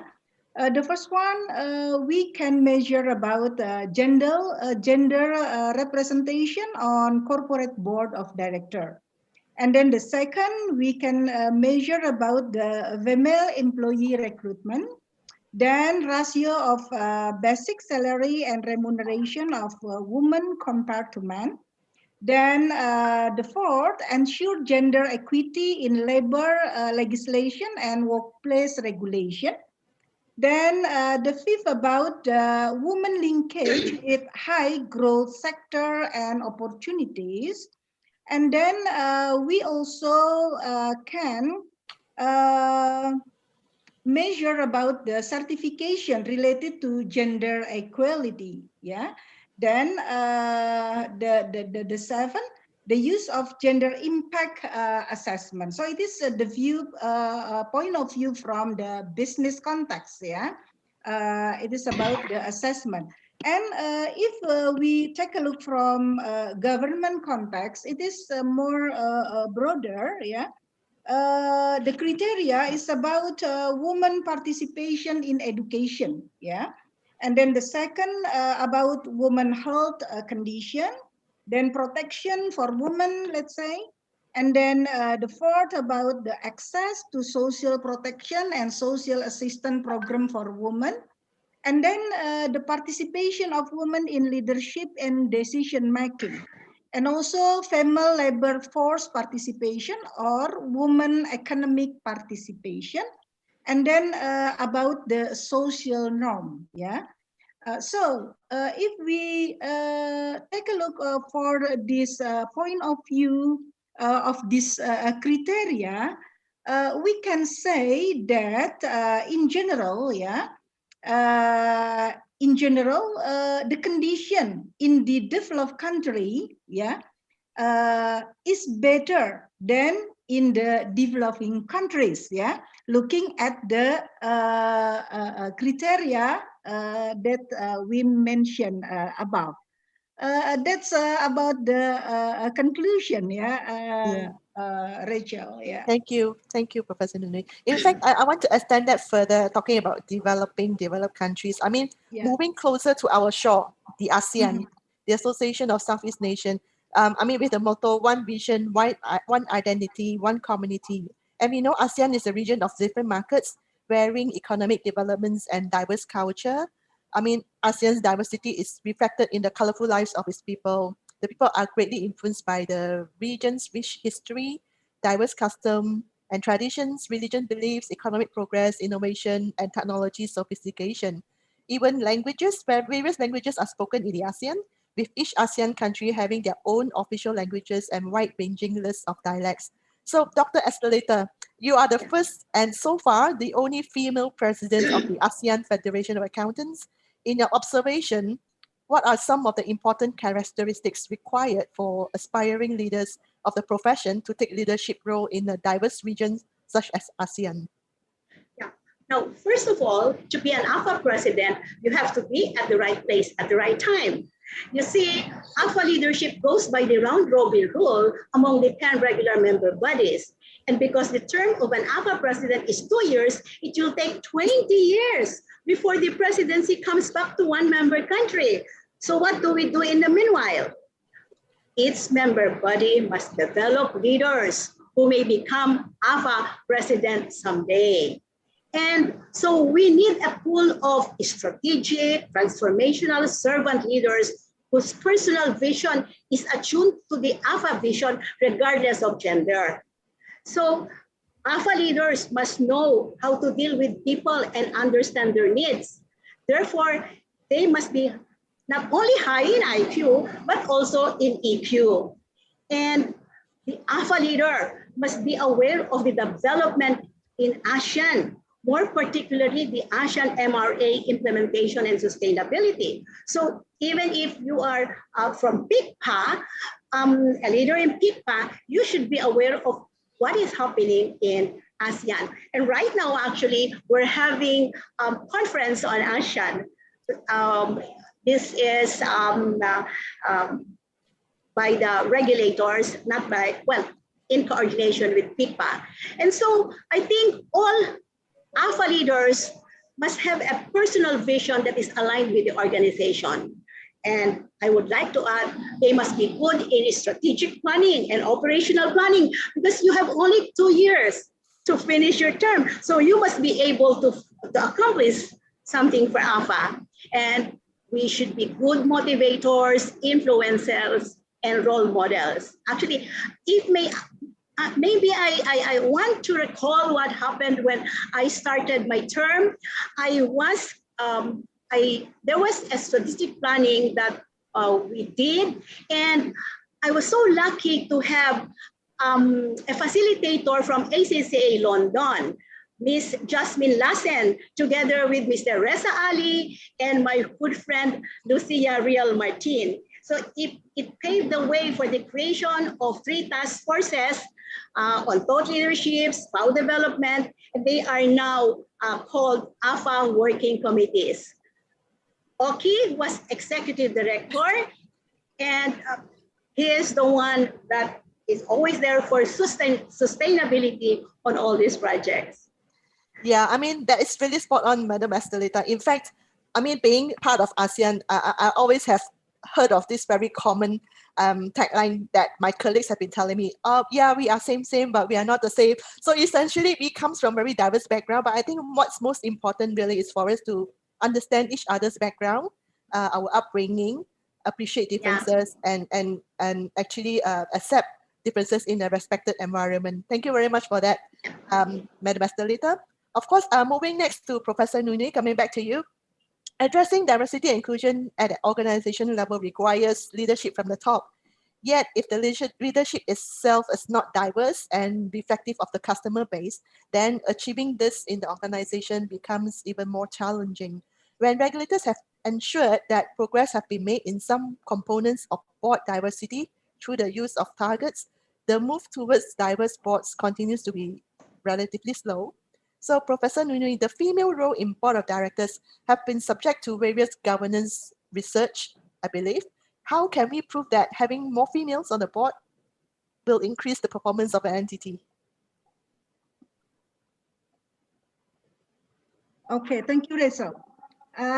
If you heard about the background sound in my home here, because my home is in front of the mosque, yeah, and it is Asar Frey, right? Yeah, so maybe a bit sound up there, yeah. Okay, about the role of the female, yeah, in the board of director, there are several research that still inconsistency in result, yeah. So to scientifically prove this, yeah, we can let's say more studies of gender diversity with a combined sample of more firm and more countries, yeah, sure of that. And then the limitation of data availability, only examining about the gender diversity through the proportion of women and men, yeah, then mostly within a BOD ratio, it is very simplify, yeah, the research, yeah. However, yeah, the gender diversity is much more complex, yeah, in reality. So to make the research in the good quality, therefore we need to capture both quantitative and qualitative approach of that, because of the complexity of problem of diversity on that, yeah. So we need expand the question and not just questioning whether gender diversity improve performance, yeah, but also whether corporations are actively strive, yeah, to build inclusion culture to achieve better performance. So this question is also important, yeah, to us in the research.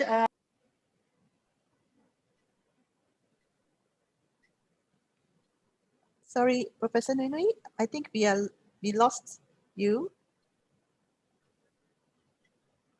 I'm sorry. I'm sorry. Yes. I'm not, yeah. Okay. Yes. So we have to repeat my answer, Rachel? No. I think it's okay. You can just proceed, continue with what you have just left just now. Okay. So in the final result, yeah, we will explore about the result, yeah, from the research, that the current future role of female in board, yeah, of the 2,700 companies, yeah, this result show that 20% of director were women in 2019, up from 7.9% in 2018. So it is the increasing, yeah, from 2018 to 2019. And also the analysis of more than 8,600 companies in 49 countries. So women held 17% of all global board sit in 2018, and up from 15, yeah, in 2016. So there is a significant change, yeah, about the role of female in board based on this research result. Yeah, I think it's a good progress that we are seeing. And in fact, I mean, women being in the board leadership probably is just one aspect of it, because when it comes to board diversity, I mean, gender is one. We are looking at other aspects like age, profession, diversity. There are many more aspects to it, and I guess perhaps we may need to have another conversations around specifically just on board diversity. Maybe Oki, something for you to take on further. Thank you very much, Professor Nune, on that one. So coming to the pandemic, I mean, basically like myself, I've been locked down for even more than a year now. The pandemic has affected lives and the diversity and inclusion agenda in many ways. From the start, it was necessary to empathize with colleagues who could be working from home under difficult conditions, such as sharing their workplace with young children. The increasing blending of work and private life has provided opportunities for some and challenges for others. For example, we are increasing exposing ourselves, our whole selves in the work environment, whether we are comfortable with this or not. And the assumption is that everybody wants to bring their real self to work. I mean, from a generational perspective, there could be some who could say, no, that is my personal stuff and I have no interest in combining the two ends. So coming back to this, ladies, I'm sure you have your share of experience. How does company and profession react to this? And what's your personal take on this one? Maybe can I start with? Okay. Yes, Madam Estelita.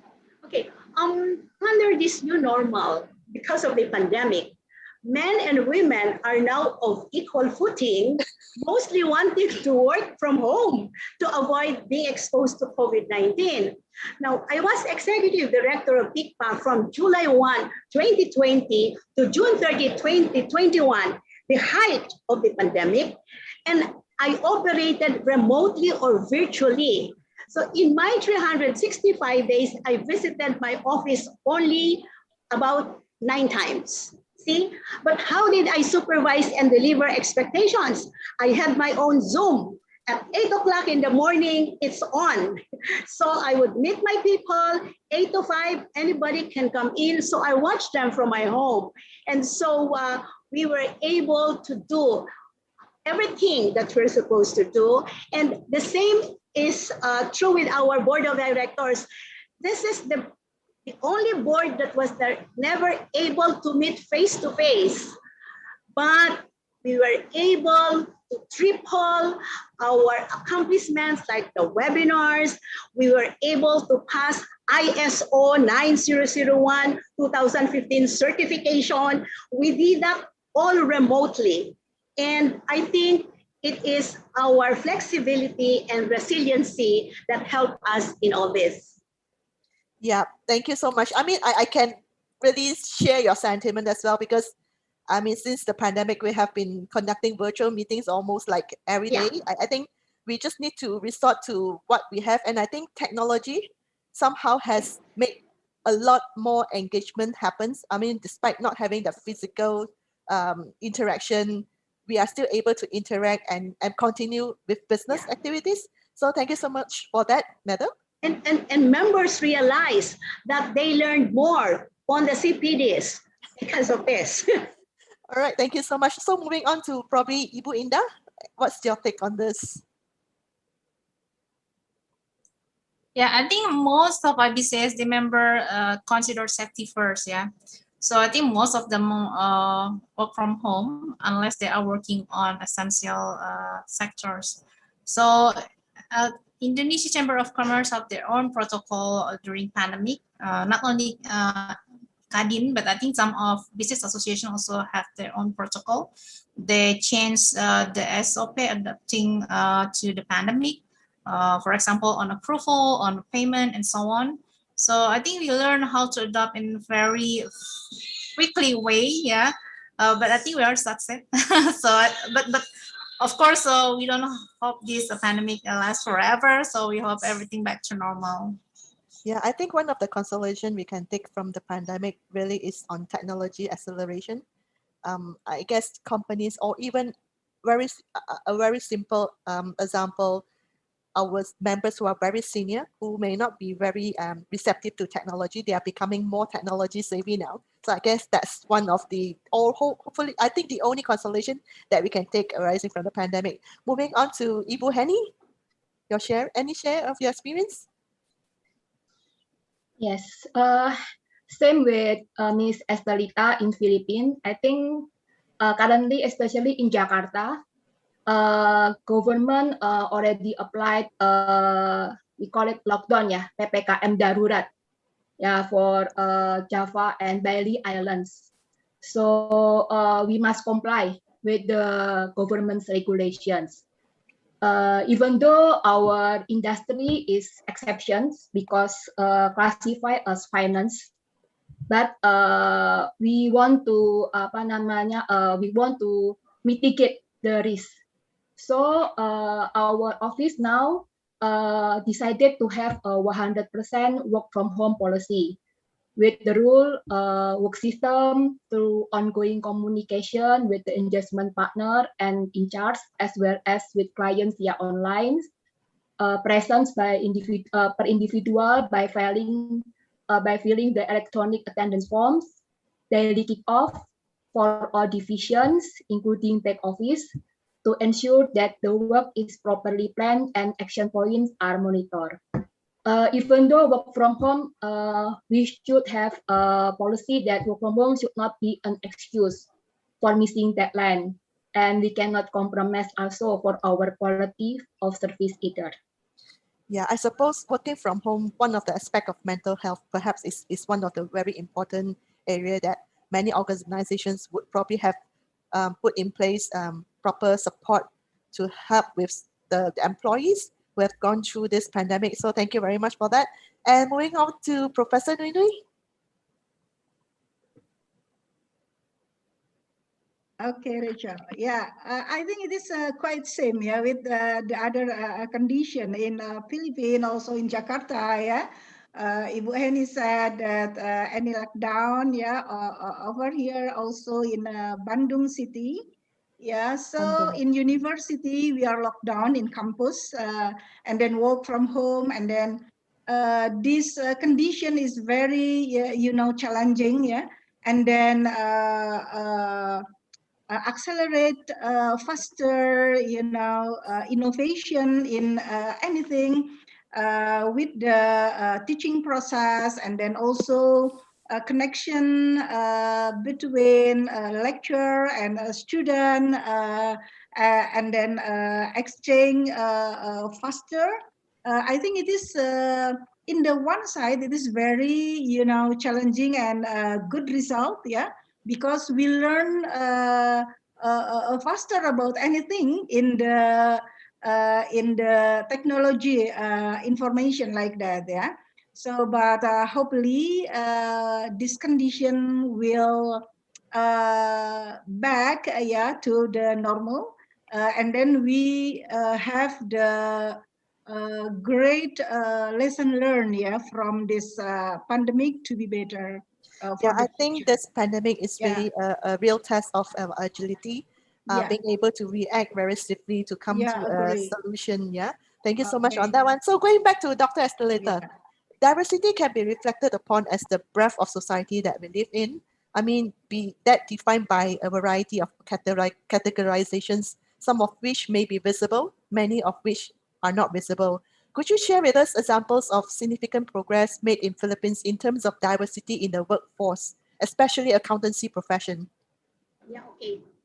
In the Philippines, as I've said, we have the Philippine Business Coalition for Women Empowerment.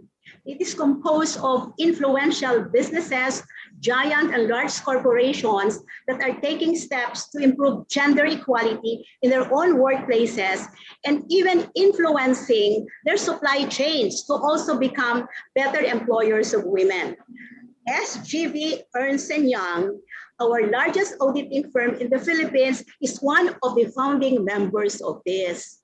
And so at SGB, I've interviewed the CEO yesterday, the chairman.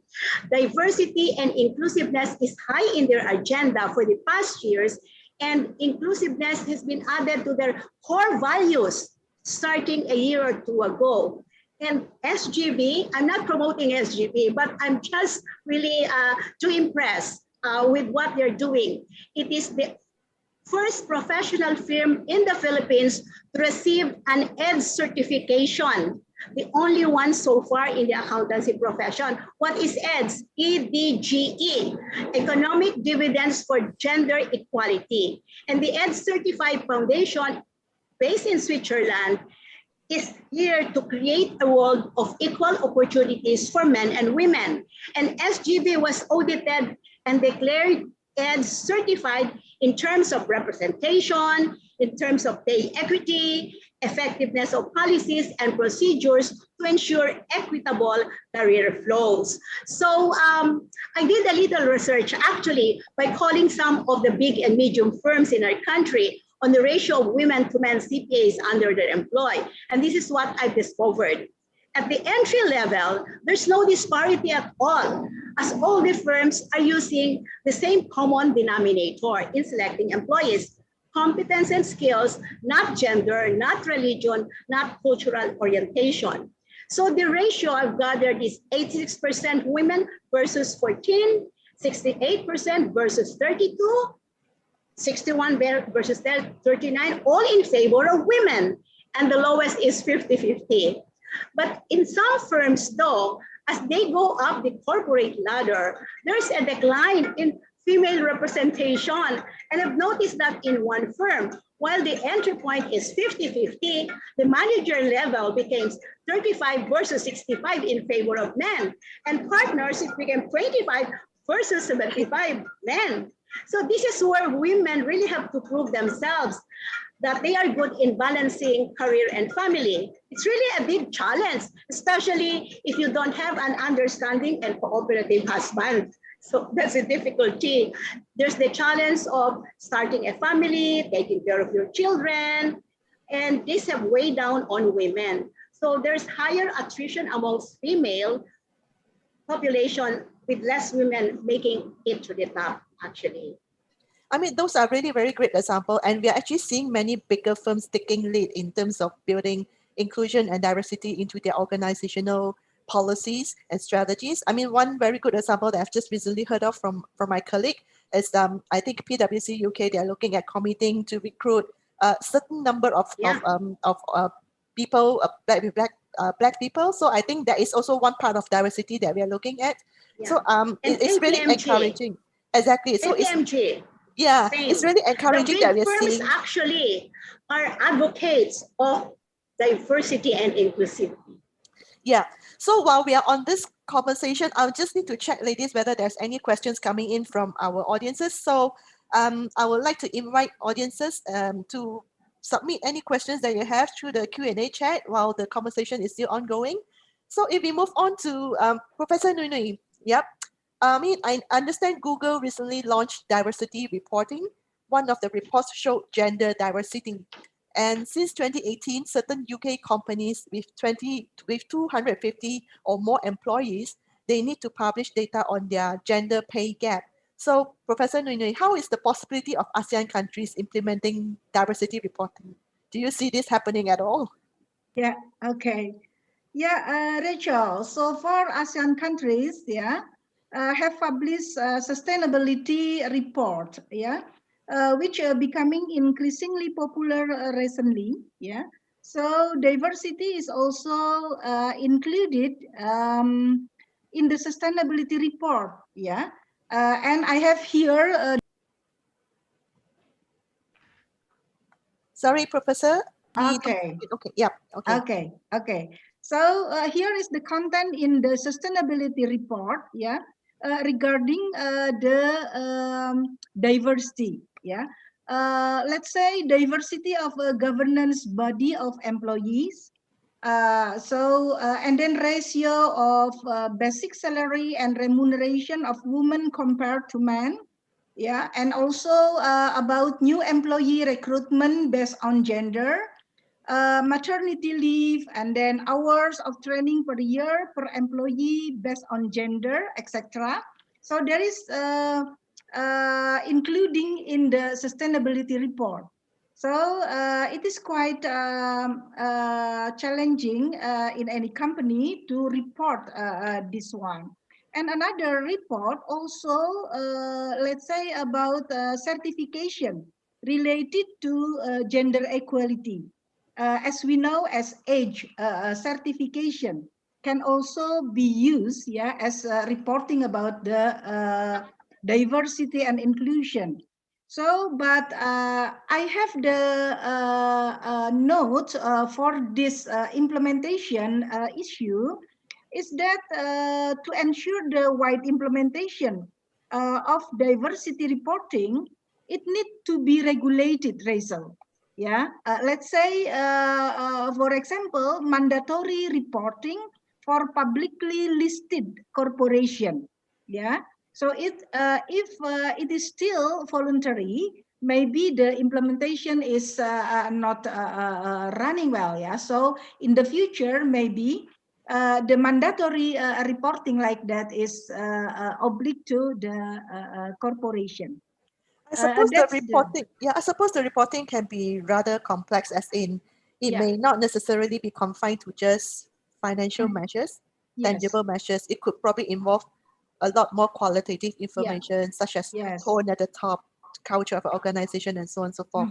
And certainly an area that is worth for the profession to really explore further on this possibility. So thank you so much for that, Professor Nui. So we're talking about the diversity and inclusion. I mean, for longer lasting impact, it is important to identify and resolve the root cause instead of addressing the symptoms. Who do you think should be involved in improving diversity and inclusion in the profession and businesses? If I may just start with maybe Ibu Indah. Yeah, I think from the way up down to the manager level, I think they have to understand how to integrate the inclusion within their job description. Because each position has a different role, and they also have to learn. Each of them has to learn how to adopt inclusion. For example, on the very top management level, perhaps they have to engage more women, perhaps it's about diversity, because as you mentioned earlier in your presentation, there are a lot of benefits when you involve women in your organization. But I think it will be different in the manager level. Perhaps they have, or director level, for example, they have to think how to develop a business model that can adopt the concept of inclusive business within their strategy. So I think from the top level down to the manager level. Yeah, thank you so much. And moving to Dr. Estelita, you have shared a lot of examples about what's happening in Philippines, a lot of non-profit organizations that's been involved in supporting this agenda. who else do you think should be involved in really improving diversity and inclusion? I mean, in the profession or even for businesses? Sorry, you're on mute, Dr. Estelita. I think everyone should be involved from top to bottom. And so people at the top, the leaders, should be transformational leaders who should really influence people down below. That diversity and inclusivity or inclusiveness is really the thing that is needed nowadays. Do you think if it will be probably much smoother or getting better traction for instance, government agencies to be involved or regulators? Well, the government agencies in the Philippines are also in it. In fact, they've issued lots of rules and regulations for the implementation of the law on gender sensitivity and the protection of men and women and all these things that we are this is discussing interesting. now. I shall find out more about Philippines from you later on. Our government is active in this. Okay, thank you. I mean, it's really encouraging. And I think the big four in our country are setting the examples. In fact, we also have what we call a council of men actually also espousing that. So we call it MCC, Men Council for something, and the chair of SGB is a member of that. And he's busy, giving out webinars on diversity and inclusivity. Right. Okay, that's interesting. So moving on, maybe to Professor Nunui. Besides what has been shared by Ibu Indah and Dr. Estelita, anyone else that you think should probably be involved in promoting and improving the diversity and inclusion agenda? Actually, everyone is responsible, to share about the inclusiveness and diversity, in many ways, and also the stakeholder like government, and then a university, a society, professional organization also take their own responsibility, to share about this, So it is the responsibility of everyone. So every one have responsibility for taking sharing about the issue about that, So it is our obligation. Right. Thank you. And Ibu Hani, anything else to add from there? I think I agree with Professor Nunui that it is a responsibility for everybody. As I mentioned before, a strong leadership commitment is needed to create an inclusive environment in the profession and business, along with employee engagement, organization to make sure that they are diverse. Sorry. Yeah. So thank you so much on that one. And I'm just looking at the time now. If probably we can have one last question. So, if maybe I should just go by the panelists here. What are your key message and takeaways for the audiences today? Maybe I shall start with Ibu Indah first. Yeah. Can I be the second?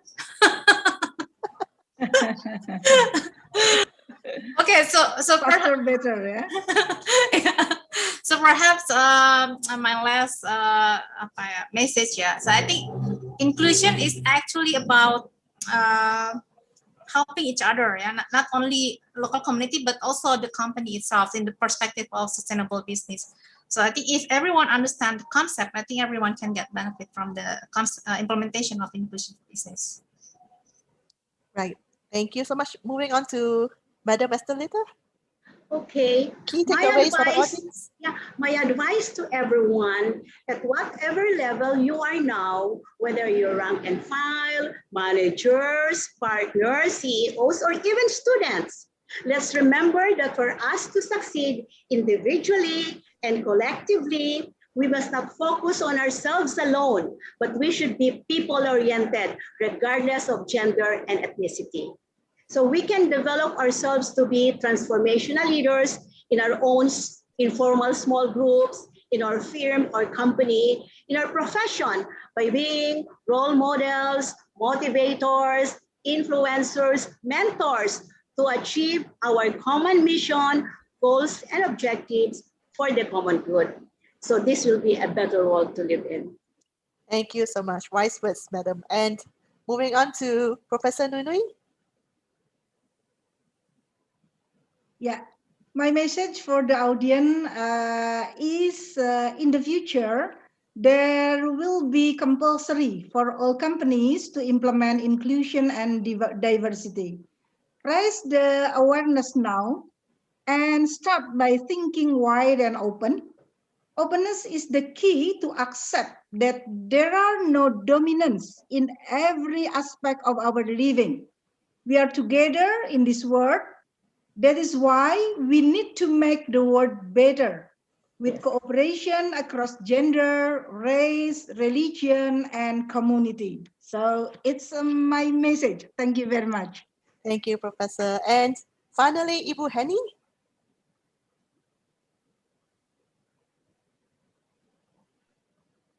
Ibu Henny? Yes. For me, sorry. Can you hear me?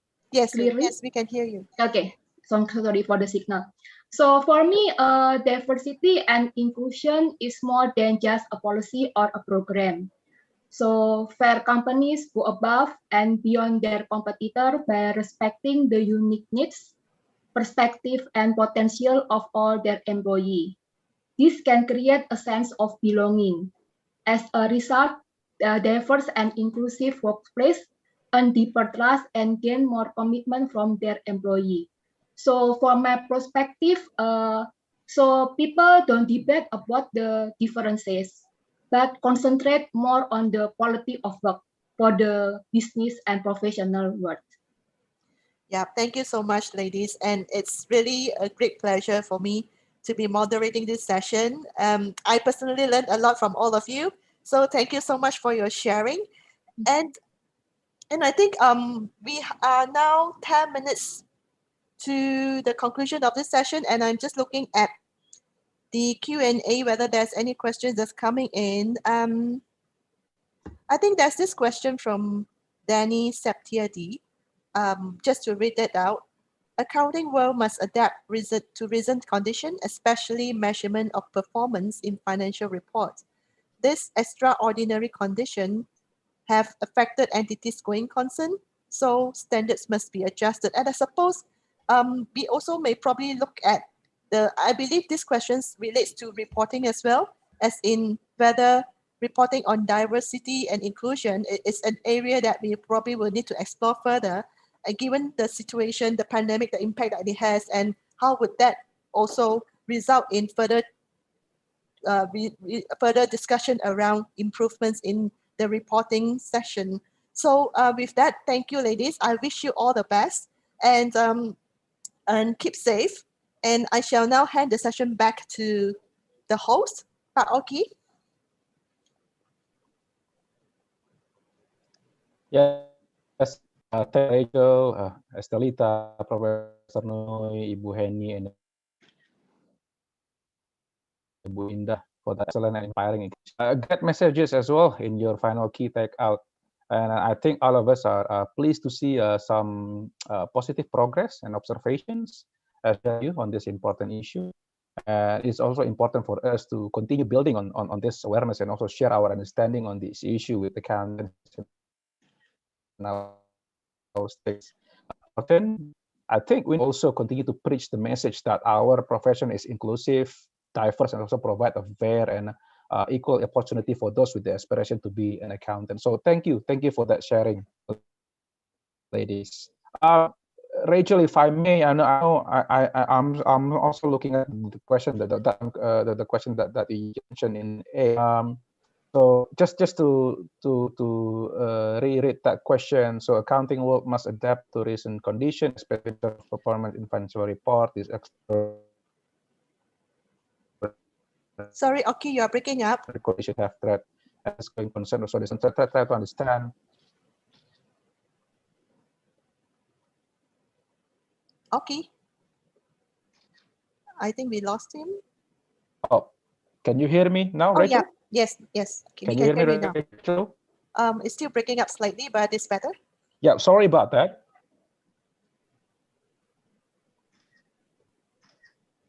Okay, sorry. Just let me if I'm just want to share with us Q&A. So some of you would like to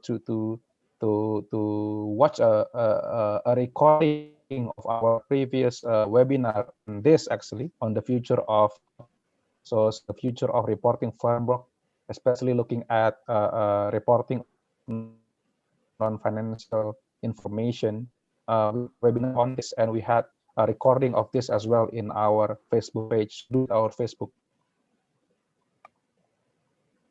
page I hope you can I think it is time now for us to conclude the session. So ladies and gentlemen, I guess this is the end of our webinar.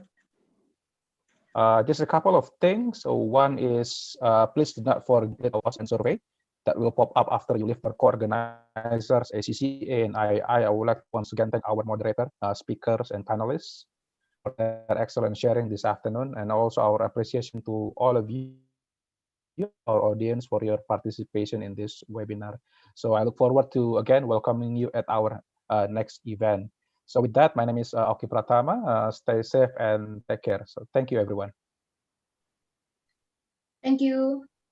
Thank you, everyone. Stay safe. Thank you. Stay Thank you, safe. everyone. Have a great day. Thank you, Rachel. Thank you, Madam Lita. Thank you, Professor Nunui, Bu Hani, Jenny. Thank you. Professor Okay, see you Delita, tomorrow. Professor And then Bu Indah, thank you for your Moy, presentation. Bu Hani, Bu Indah, Bu Heni. Miss Monica, Pak Hani, thank you Edward, Yeah, as bye. panelists, for Pak the Oki. collaboration. Have a good Oki also. weekend. Thank you very much. Stay safe, stay healthy, everyone. Take care. Bye. Bye-bye. Bye. Bye.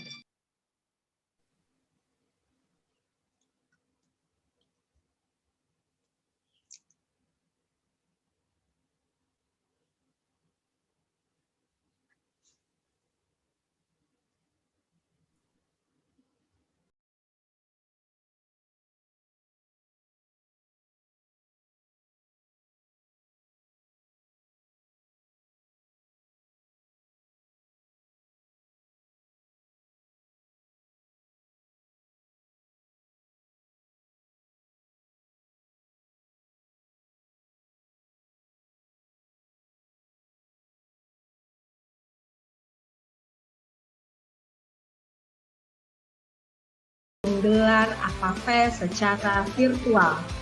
Babak ini merupakan babak yang paling dinantikan oleh seluruh peserta kompetisi AFA 2020. Bagaimana para akuntan profesional itu bisa memberikan suatu percepatan, outcome base, dan juga efisiensi, dan bisa meningkatkan produktivitas. IFAC, through its network of member PAOs and other partner organizations, is the voice of the professional accountancy organization.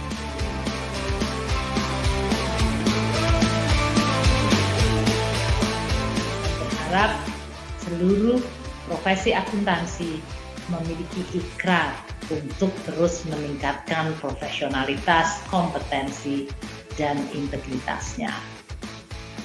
Tantangan akuntan muda pada saat ini tidaklah kecil, karena harus bersaing dalam konteks global. Maka itu harus meningkatkan hard skill dan soft skill, dan mulailah untuk membangun networking. Hal ini bisa dilakukan dengan aktif dalam organisasi profesi seperti IAI ini, mengikuti konferensi dan seminar, serta kompetisi ilmiah. Pada generasi muda akuntan Indonesia yang menjadi peserta di AFA Fest, saya berharap agar para akuntan muda juga mampu menguasai teknologi. Jangan pernah berhenti belajar. Manfaatkan kesempatan untuk memperdalami dunia keilmuan dan pengalaman berbisnis. Sehingga kemampuan kalian dapat terasah. Jadi di sini profesi akuntan juga harus mendukung BUMN yang lebih transparan dan bertanggung jawab kepada negara dan masyarakat.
Hello, everyone, and welcome to the fourth Finance and Business 2030 event part of the Building Resilience series.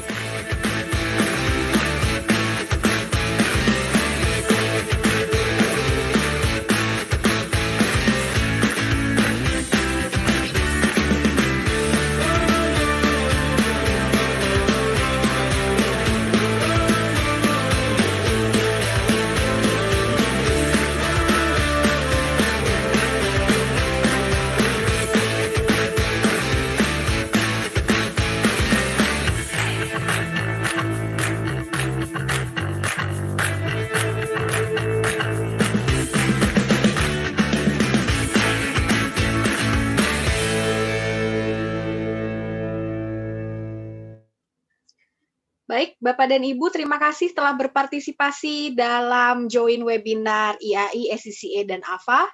Ruangan Zoom ini akan kami tutup dalam hitungan 3, 2, 1. Terima kasih.